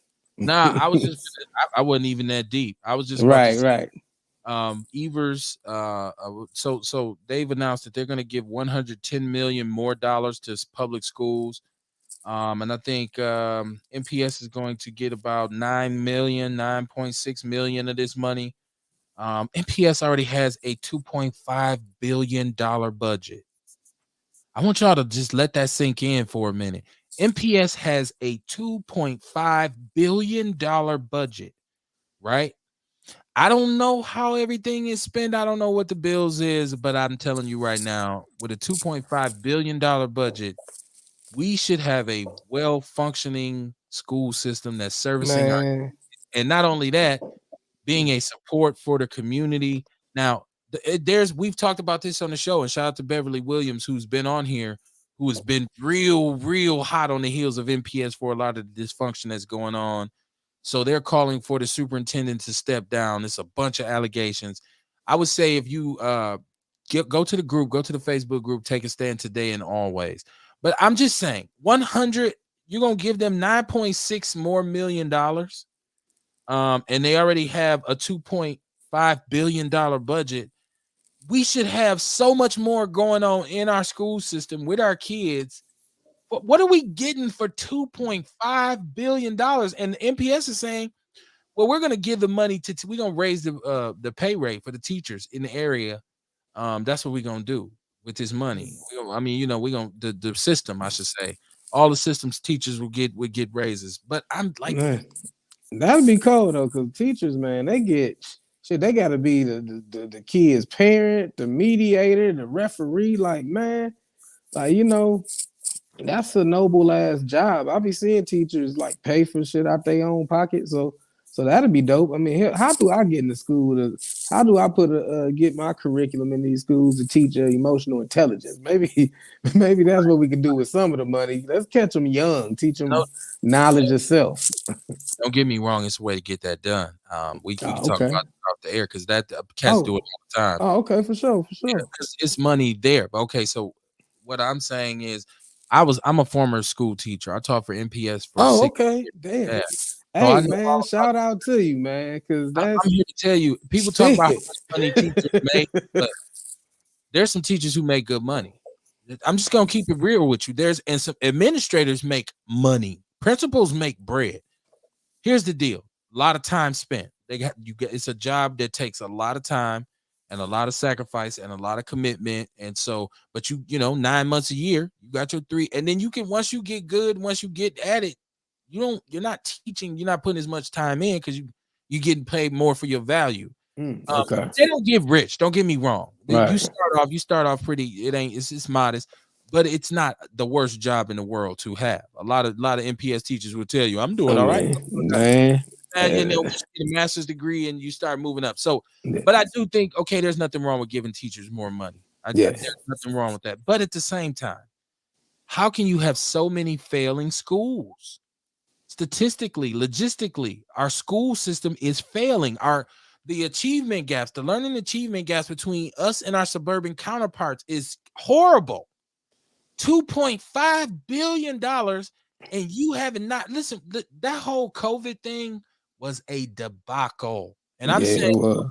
that a lot of kids just didn't get served for whatever reason. I'm not even pointing it at whoever. I'm just saying kids didn't get anything out of it for the most part. NPS had thousands of truants, and they're not the only school system, obviously.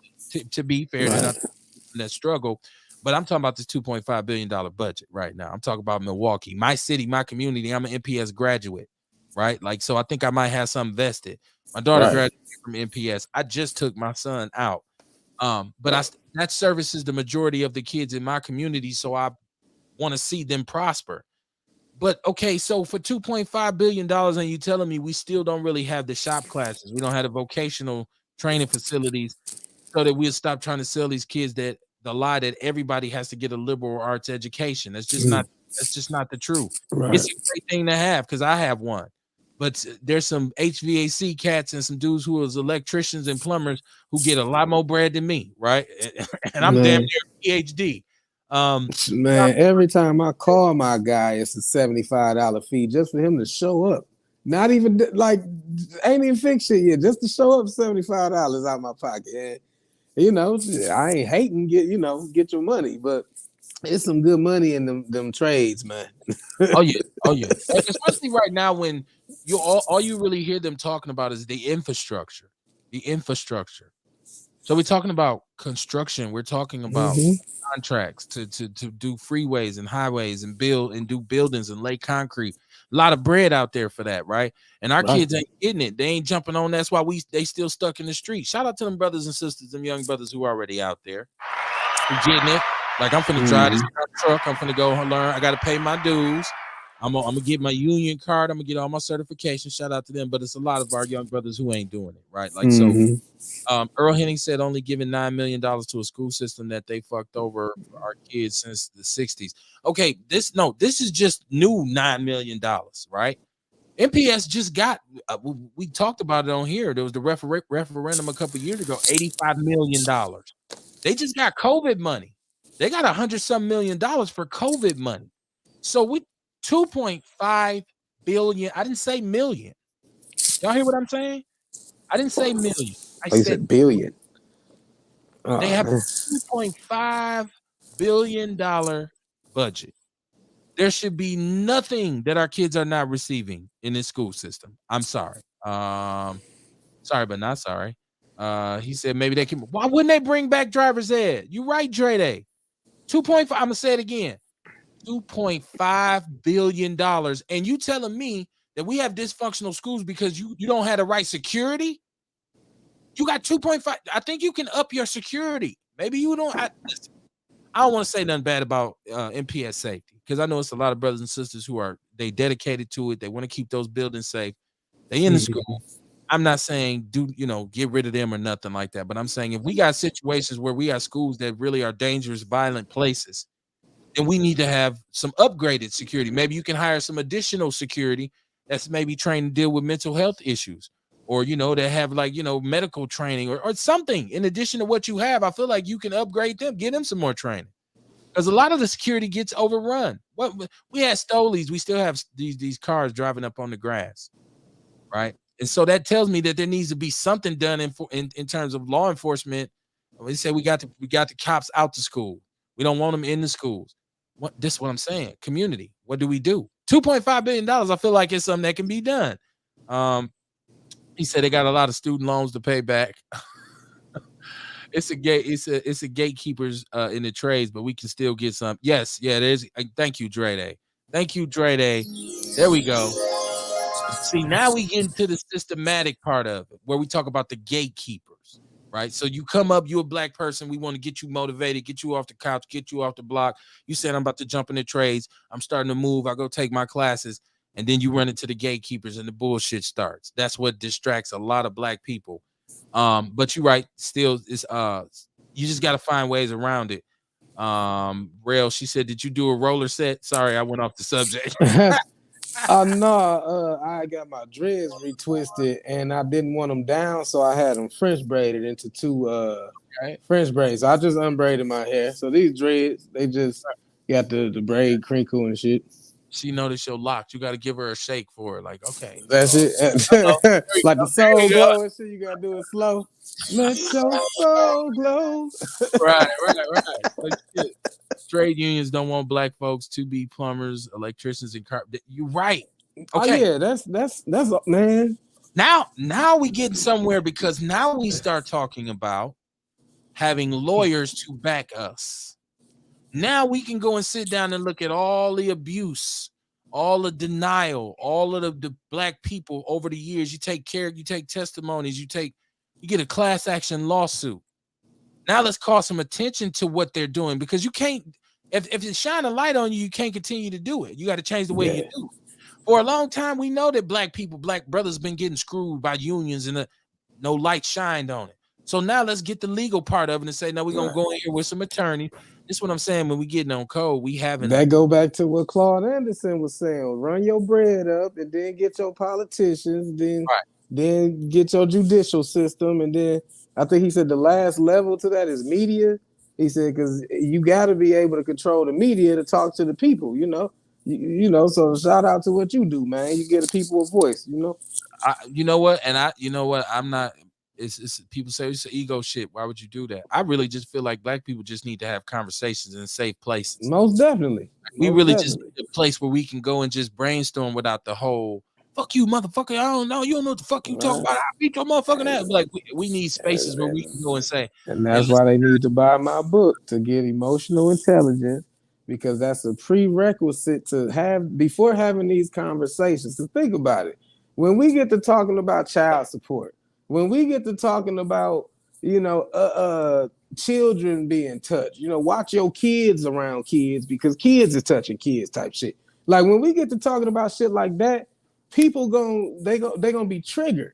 So that's why I write my books, because the prerequisite to all these important conversations is being able to have the emotional intelligence and maturity to have this conversation objectively without letting your emotions, take control. Yeah, we some emotional people. I'm telling you, passionate. I like to say passionate people. I say emotional. You say passionate. Emotional, because black people just can't let this shit go sometimes. Like, and then, you don't need certain enhancers. This is what I'm saying. As soon as the sun came out on Saturday because it was raining at first. As soon as it got warm, I said, oh shit, it's finna get wild. And by the end of the night, 6 people were shot. Like that's what I'm saying. You can't even really enjoy it because you got to, whoa, what's going on? You got to keep your head on the swivel.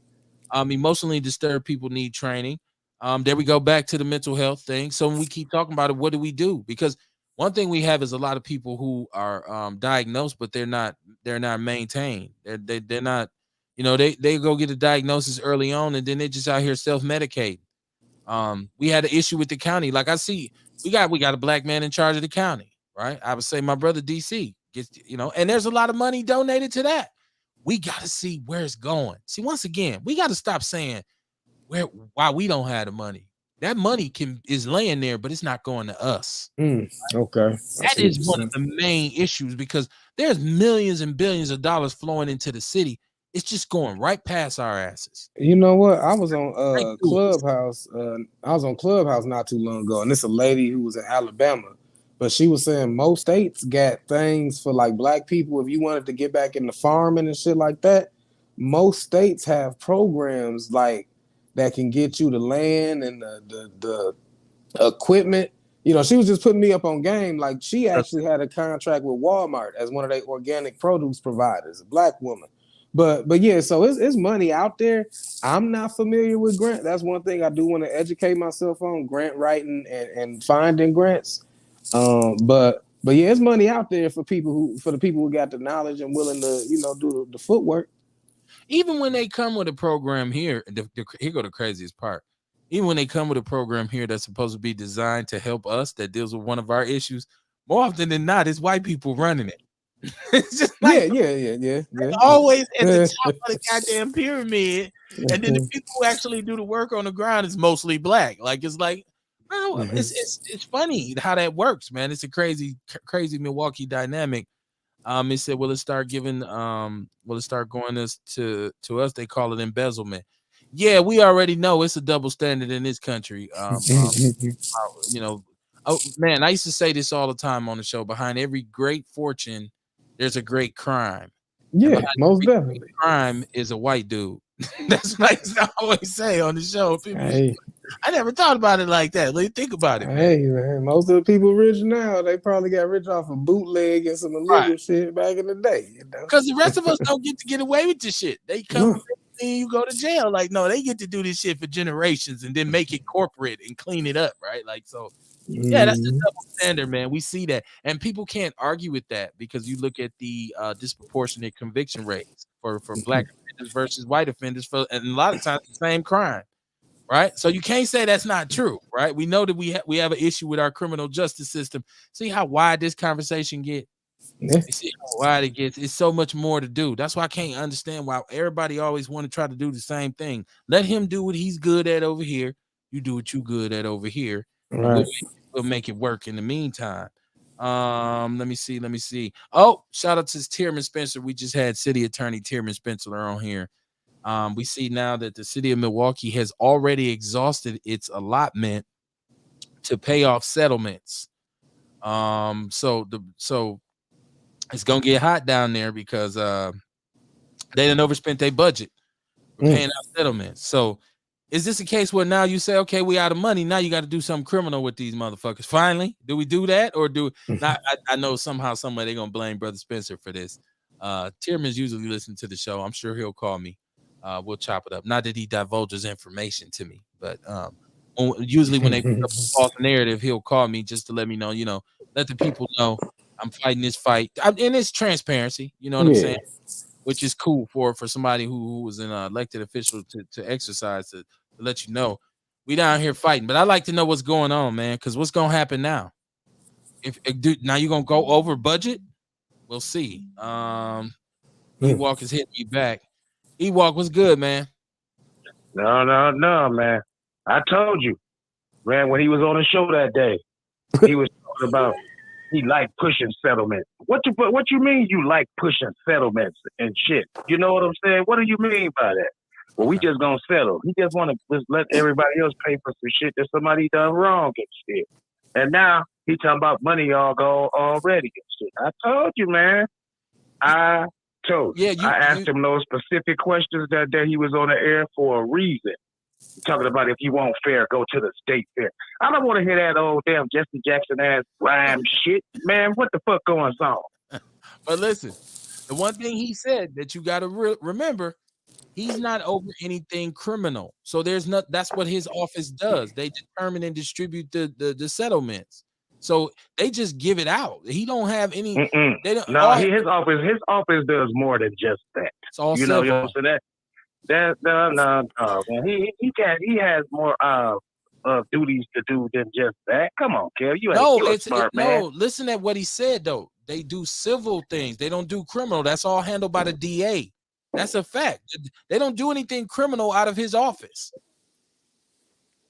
All that goes through the DA. There's two different courts. There's civil and then there's criminal. You know that. What you talking about? All right. Well, when it comes to the settlement and shit, okay, so he handles the settlement. Well, quit settling and shit. Then he gotta have something to say. Well, stop just saying, yeah, I'd rather just settle. Yeah, when you just settle, somebody's tax money is going towards that shit, and then that money could be going towards the bum ass schools y'all was talking about earlier and all of that shit. That's passing the buck. That's some pass the buck bullshit, and You can't hold on. $2.5 billion budget. Why they need some more money? They got a $2.5 billion budget. Who is they? Who is this they you speaking about? You said the bum ass school system. They don't need no more bread. They don't need no more bread. Well, guess what? They need somebody to be doing right by the money and somebody that really care about something. Then, Kev. I mean, I don't do the numbers and shit. I don't know like you know. You do research. I don't. If they got that much money and the school's still fucked up, then I don't know what they doing wrong. I can't talk to you about it. Read that to me. That's your area. You know exactly who's getting the money and well, hold on. No, I don't. Now you gonna have me indicted. God damn it! I don't know. Well, shit. I know that. I know one thing. You know more about the school system than I do because you know what I'm saying. You one of them motherfuckers. No, listen. What my point was is that what he does is it's the job of his office. So he's not the one who's saying, well, just give him some money, settle out. The judgments come through his office once they're passed down. The decision not to charge anybody criminally falls on the DA because they've never charged anybody here. And well, I'll tell you what. So what? City attorney means something to me. That means that you hold some level of power and you got something that you could be saying and doing. That's all I'm trying to say. I don't disagree with for you. what it's worth. For what it's worth. Everybody got something to contribute. I agree with you on that. I'm not defending this. I'm not defending. He can defend himself. That brother is very intelligent, very well spoken. What I'm saying is just the bottom line is that he's over a civil office that handles civil litigation. That's what I mean. Mm-hmm. And the criminal part of it is something different. So like once the DA decides not to charge, people can go to civil court. We all have a right. Like if you get hit upside your head right now, Ewok, and wherever you at, and you go to the court and say, this motherfucker hit me upside my head, I want to press charges for assault. They go to court, they say he didn't assault you.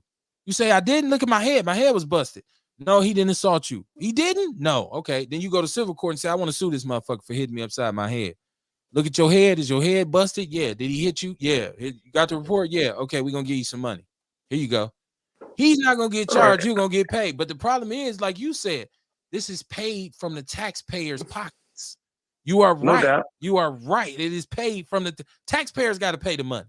That's why I said, what's gonna happen if he out of money? Is we gonna have to ante up some more? Do they got money laying around extra for it? I don't know. Ewok. I don't know. Earl Henning said, well, like I say, about if you want fair, go to the state fair. Man, that's not like Slickster to me, goddammit. On that note, I don't give a fuck what happened. That shit didn't sound right to me. I didn't like that because he didn't tell me about that about 5 times. Listen, you have the right to question. Like you, anybody that has an office or a job, you got the right to question them and say, what the fuck you mean by this? What is this? What you doing on that? You definitely got the right to do it, and you definitely got the place to do it if you want to call here to do it. Earl Henning said he's getting black people paid for what happened to them in this city. That's and it ain't his fault or it ain't the black people's fault that this is the way the system can be manipulated. That somebody gonna have to pay me. Unfortunately, it's the taxpayers, but I did get my ass whooped by the police. Like you telling me them brothers who got the police who put his hand all in their booty. You telling me they didn't deserve no money? You telling me they didn't deserve? I mean, to me, that's like, damn. Okay, yeah, go ahead, yeah, get him some bread. Like, but is it fair? No. But that's why we got to regulate the motherfuckers who the officers who do it. I feel like if they knew that either they should have to carry some sort of personal liability insurance for this, for when they kill somebody and they found to be in violation, or the police department needs to carry some insurance on them. Like it needs to be, they need to be held accountable financially when they do this. So your pension, your crib, your car, all your shit is used to pay back what you got to give out in the settlement. Instead of just saying, shit, the taxpayers will get it and I still get my pension. I still get to roll off in style. No, you should make them more personally responsible for it. That's where dealing with that qualified immunity and all that bullshit comes in. But yeah, man, you got to know a little bit about it, and that's how they confuse us, because they throw a bunch of legal shit up and a lot of red tape, and we don't know how to keep it. Man, fuck it, forget it, man. I'm just gonna go to the march and go home, right? Like, I did my part. No, man. There's an article in the People's News Network that talks about the discussion that the Senate, black senators are failing Black America, saying that, right now we need to be worried about what's going on the federal level with our government, because I just know here in Madison, there's a lot of shit that goes on that we don't know about in late night meetings and votes and all kinds of stuff. And our presence in Madison, and shout out to all the brothers and sisters who are up there, is not strong, because they get away with so much shit. The only thing they saving grace is that they have Evers, who's a Democrat, who's going to veto a lot of the shit that they do. But right, I would agree. Our federal represent, because it's so watered down. And once you get on that level, you become a different kind of Negro. You become a real high power, high class, aristocratic type Negro more often. Bourgeoisie. Right. Dr. Umar called them the Black bourgeoisie. Right. Black boule, that's what they call them. The black boule, right? I fucks with Dr. Umar though. Right. Yeah, man. There's a lot of great minds out there, man. But they all, what I found though, real, is they all have such good knowledge and good input, but they all have tunnel vision. Yeah, for sure. All only believe what they say, and they can't work with anybody else. It's all side. That's the problem right here in our city. Right. Is that it's a city of silos. It's but it's some great minds doing great things, here, right? Man, doing some tight shit. But and the only time we can come together is when they allow us to. When they say, okay, here, y'all can go over here and gather and get together and have y'all little fair or festival, or you can go over here and do it. And we kind of wait on them to say, oh man, I'm finna go over here. We can do this today, instead of just running the game, having our own shit. Like we do this 24 hours a day. Like you referenced my brother Ajamu Butler, who will be coming back, Heal the Hood, because he had booked two appearances. Oh, okay, for sure. So he'll be back. So we'll have another conversation as we get closer to Heal the Hood. Yeah. Heal the Hood should be given the funding, and he should be given at least the opportunity to build an organization that does this constantly through the summer in different neighborhoods. That would be dope. Heal the Hood. That means just that all summer. Exactly. Because you know what? No shade on them, but you can't heal something in one day. Right. So he should be allowed to go to different communities, different neighborhoods and just have it planned out. We don't have African World Festival. Juneteenth is limited. It's 3-4 days, even though now it's a national holiday, right? Type shit. And they made Martin Luther King 2 blocks longer. So I'm saying stuff like that, we should be moved. That should be round the clock, because that's the only way our community. So I'm answering my own question, basically. I'm answering my own question about what the community needs. We need 24-hour, 365-day intensive therapy, community therapy, meaning resource fairs, meaning events constantly. There shouldn't be a day going past in the summer where there's not something going on in these neighborhoods. Like I said, imagine that. If every neighborhood, like all of the just different neighborhoods throughout the city, and you could go over a map and put them in strategic places. If Heal the Hood was just going around the whole summer, touching different neighborhoods at different times, imagine the vibe that they would catch, man. And plenty of who have different kinds of things like that. Once again, the city has no soul, man. We got to get our soul back. We got to get our culture back. They're not going to get him any money because they think he's going to go out and buy a new Cadillac. They would probably say that. They would probably make up a million reasons. One of the main reasons they won't give it to him is because they didn't come up with his shit. He came up with it on his own. So they like, who do you think you is? Like I said, we keep waiting for when they allow us to do something. Here's a brother who said, "No, we're gonna do this when we want to." If you go back and listen to when they were on Right, the show, right. them, I asked him, I said, how many people in these communities, like big wigs, leaders, and whatnot, are putting some behind you? Because I felt like he deserves so much more. Because they get, in terms of philanthropy, they giving away money for shit that ain't even helping us right now. When you can get his brother some money and say, look, I want you to do this or do, man, we should have, it should be a national act. Since we love music and partying so much, he should be able to book a national act to do every last one of his dates. So since y'all like Yo Gotti, Buttergum, and all these, I don't know their name. I said Buttergum. Buttergum. Buttergum. Hey, it might be one out there like named that, man. You know I what meant to I'm say Bubblegum, but I said Buttergum. saying? Loose lips sink ships, right? But I'm just saying, like, the whole community should be behind this blindly. Like, we should be like, no. But then I know how it goes here is there's somebody, some organization in that community who says, I don't mess with dude. I'm not supporting them. I'm not supporting what they doing because they ain't doing, we ain't down with them. Right. Instead of all of us just saying, hey, it's Heal the Hood time, y'all. It's cracking, it's going down. Right. Like, I just feel like we're not doing enough. I feel like we in this community are not doing enough. And people say, Kev, what can we do? Well, we got to come out the silos, man. Somebody got to put their ego aside, say, look, I'm open to working with anybody. I just want to collaborate. I just want to work together for the better of the people. My ego ain't involved. I don't care about no Facebook likes.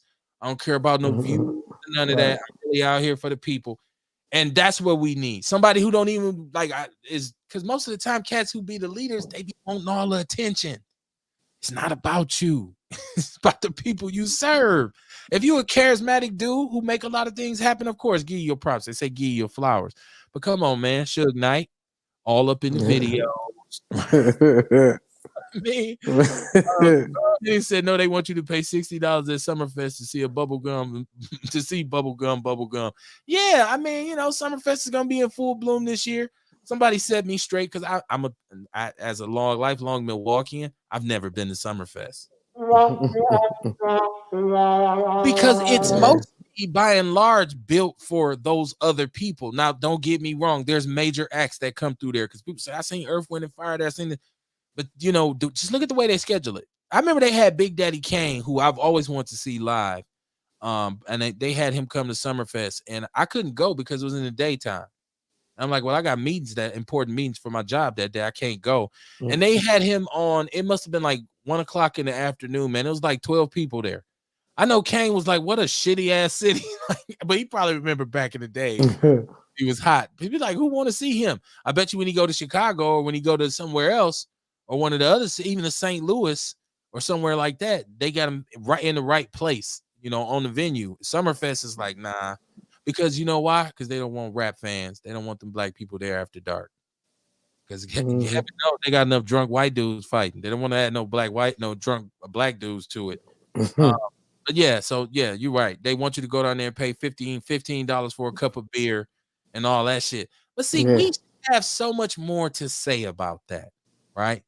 Like I'm looking at now, once again, you got these rich ass bucks. You got these rich white liberals who want to come in and they got so much money for you to invest in your community. We should see way more culture. Right now, there should be a theme of stopping the violence running citywide, commercials, websites, posts, social media posts with some slogan, some hashtag to stop the violence, to make it a movement in our community and have some behind it, like a campaign. Where's that at?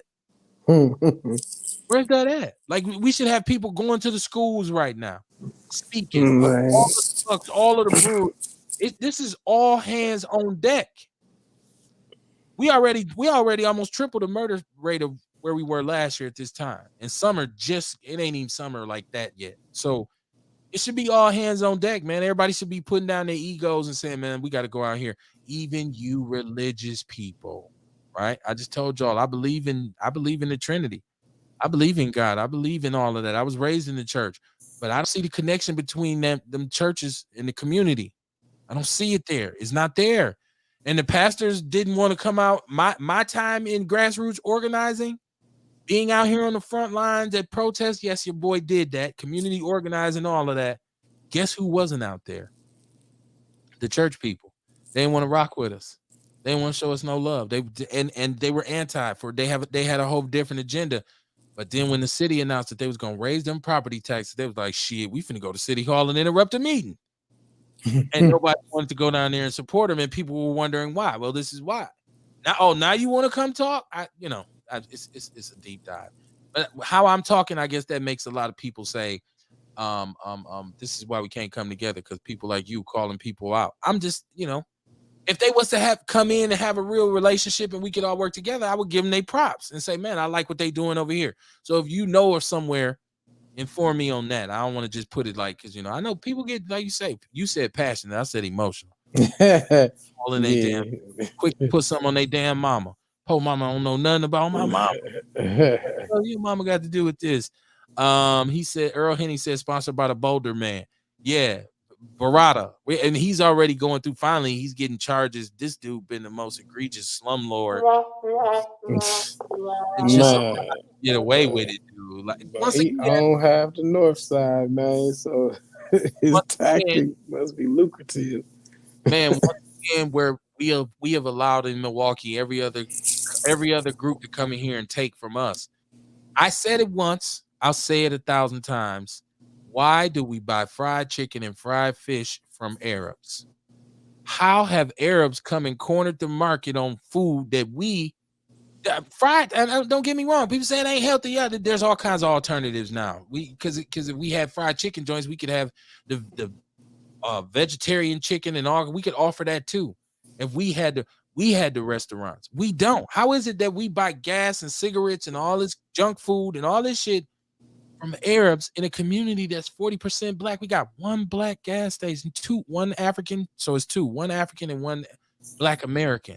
Now is it true? Cause I remember I heard growing up that like an Arab person is allowed to get like a business with like they don't have to pay shit on it for like 7 years or something like that. I've And always heard that, and I don't know. You're right. I don't know how accurate that is. That somebody said that they don't have to pay taxes for 7 years. right, and then at the end of 7 years, they just give it to their cousin or some shit and run it up some more. Right. I know. Okay, so I grew up on 17th and Capitol, and there's a corner store on 19th and Atkinson that we grew up going to. Now you know about Miss Richardson and all that Green Bay Avenue. Yeah. Right. But there was one we would go to. It was called, when I was young, it was called Jackson Mini Market, and it was a black store, right? And it was my barber. The first barber I had was in the same building. It was 3 black businesses in the building.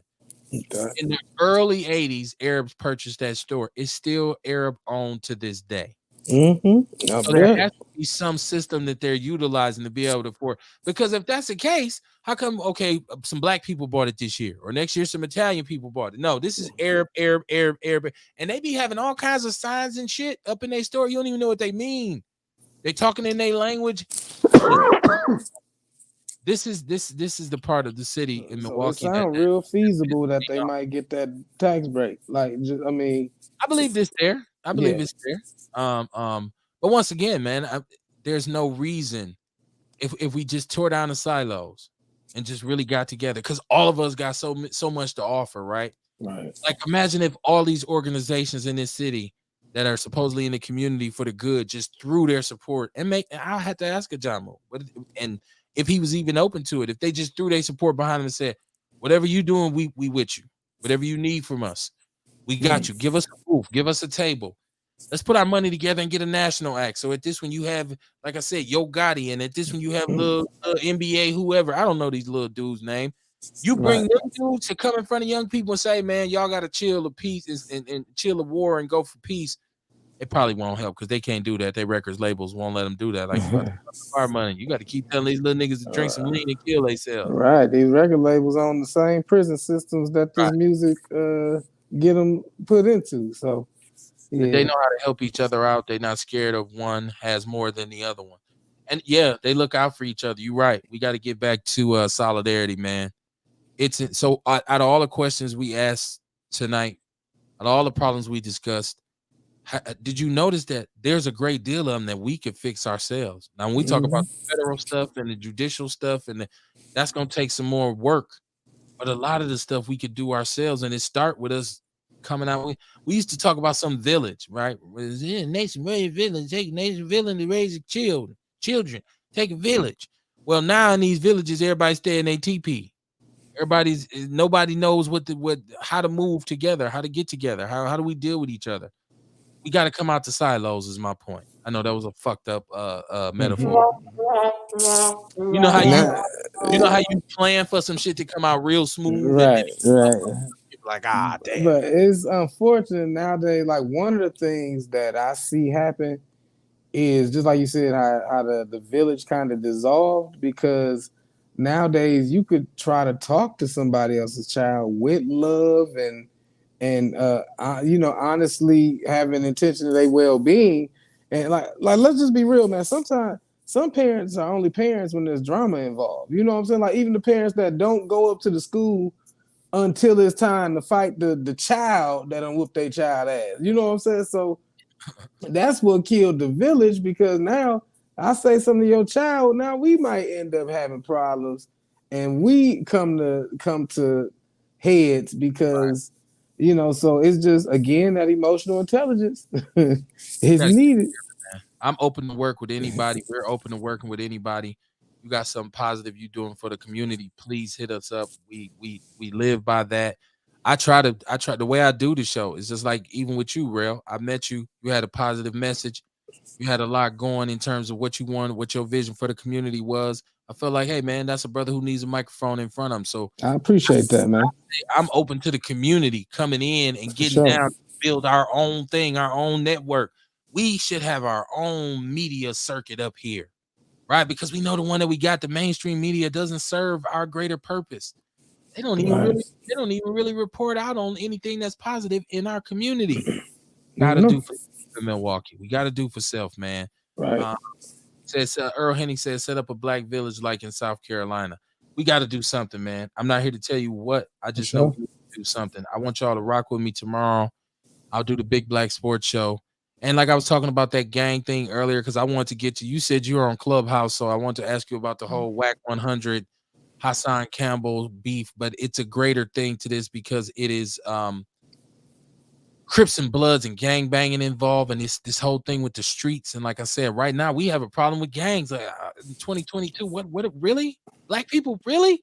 Yeah, man, it's sad because I mean, I grew up around folk that like even when we were younger, even when people claimed different stuff, like you still could be cool. Like, I knew a bunch of cats, like some of the smoothest cats I ever met were CVLs with the top hat and the cane. You know what I'm saying? Like they was some smooth cats, but everybody I knew was BOS. You remember like these old shit.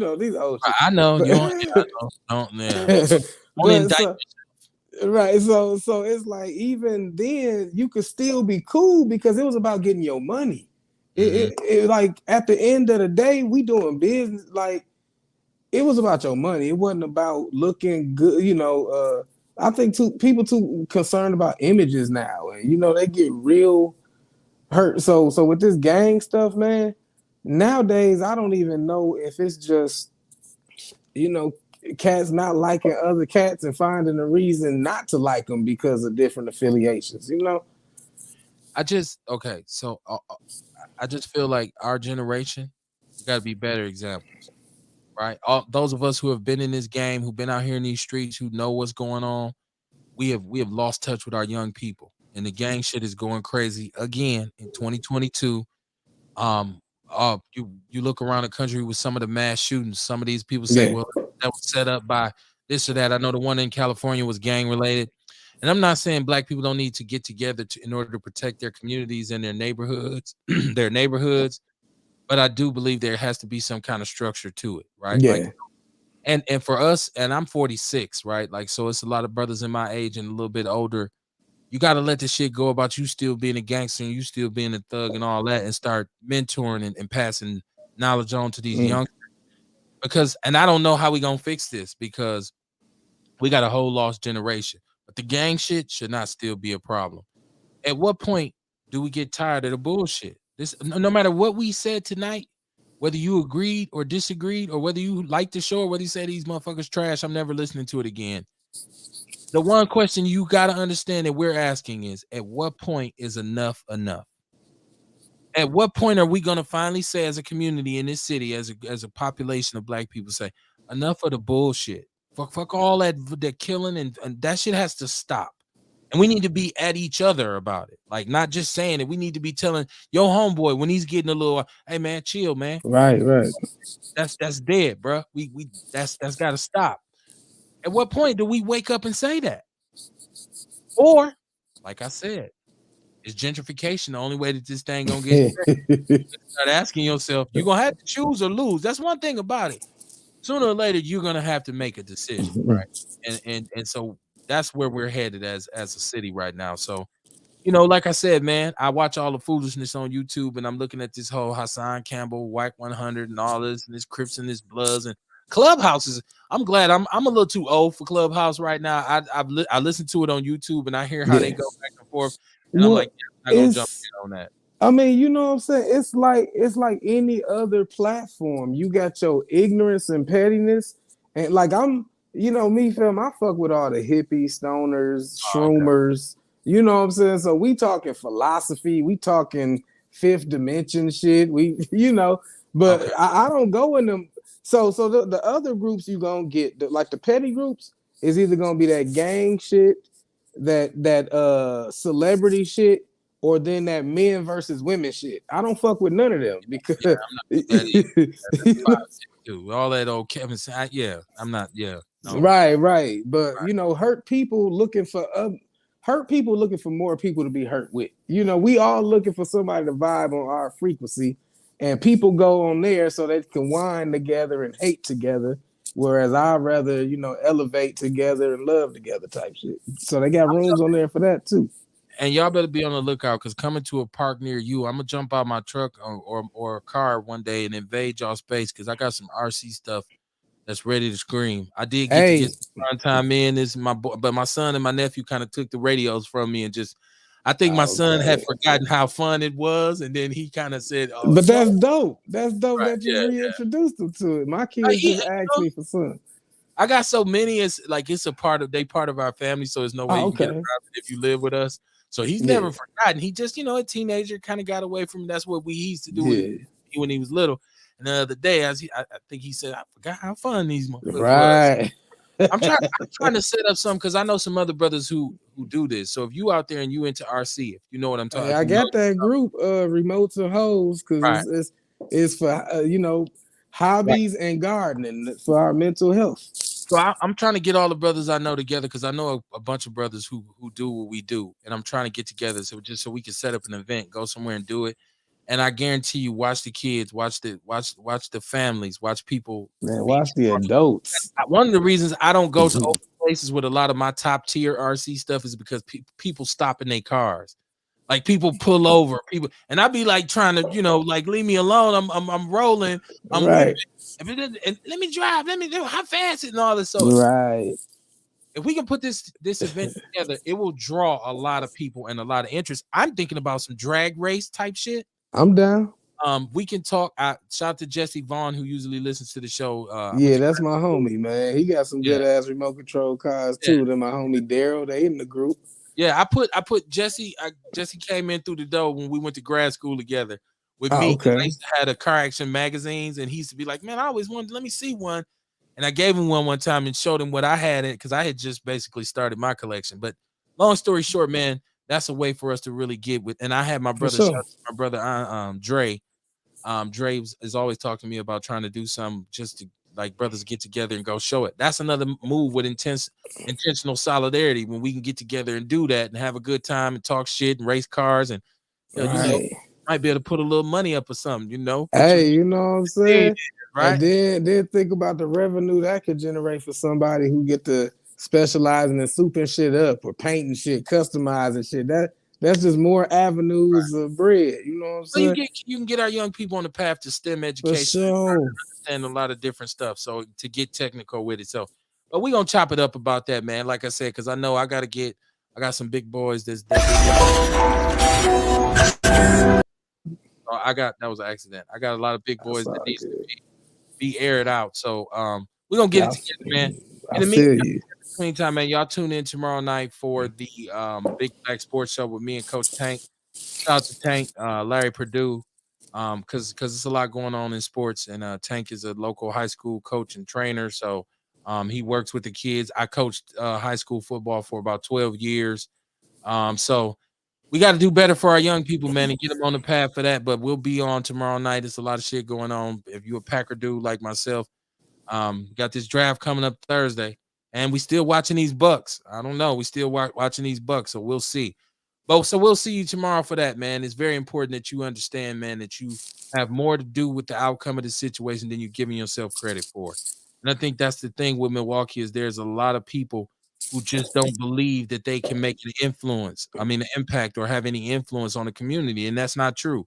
Just by doing something positive in your community as an individual, you'd be surprised how that shit will spread, right? So if you got brothers on the block doing like what Rail does with the gardening, or you got brothers we hooking up, getting our RCs together, if it's planes, if it's helicopters, was whatever, we going Yeah, I got drones too. You and know, all that so kind of stuff. If we start doing that, that will become the example as opposed to the dudes who chitty chitty gang bang all the time, man. And regardless of what they tell you, man, you got to believe in you, man, because it's like my mother used to always tell me, you may have done some of the things they said you did, but you're not who they say you are, and they have no idea. I will see y'all tomorrow night, Real. I'll see you Wednesday night. for sure, Outlaw, stay up, man. Hit like, hit share, hit follow, share the show, man. Just share the show or hit the cash app, whichever, which have you, man. All for right. sure. Y'all have a All right, good man. night. Yeah, yeah.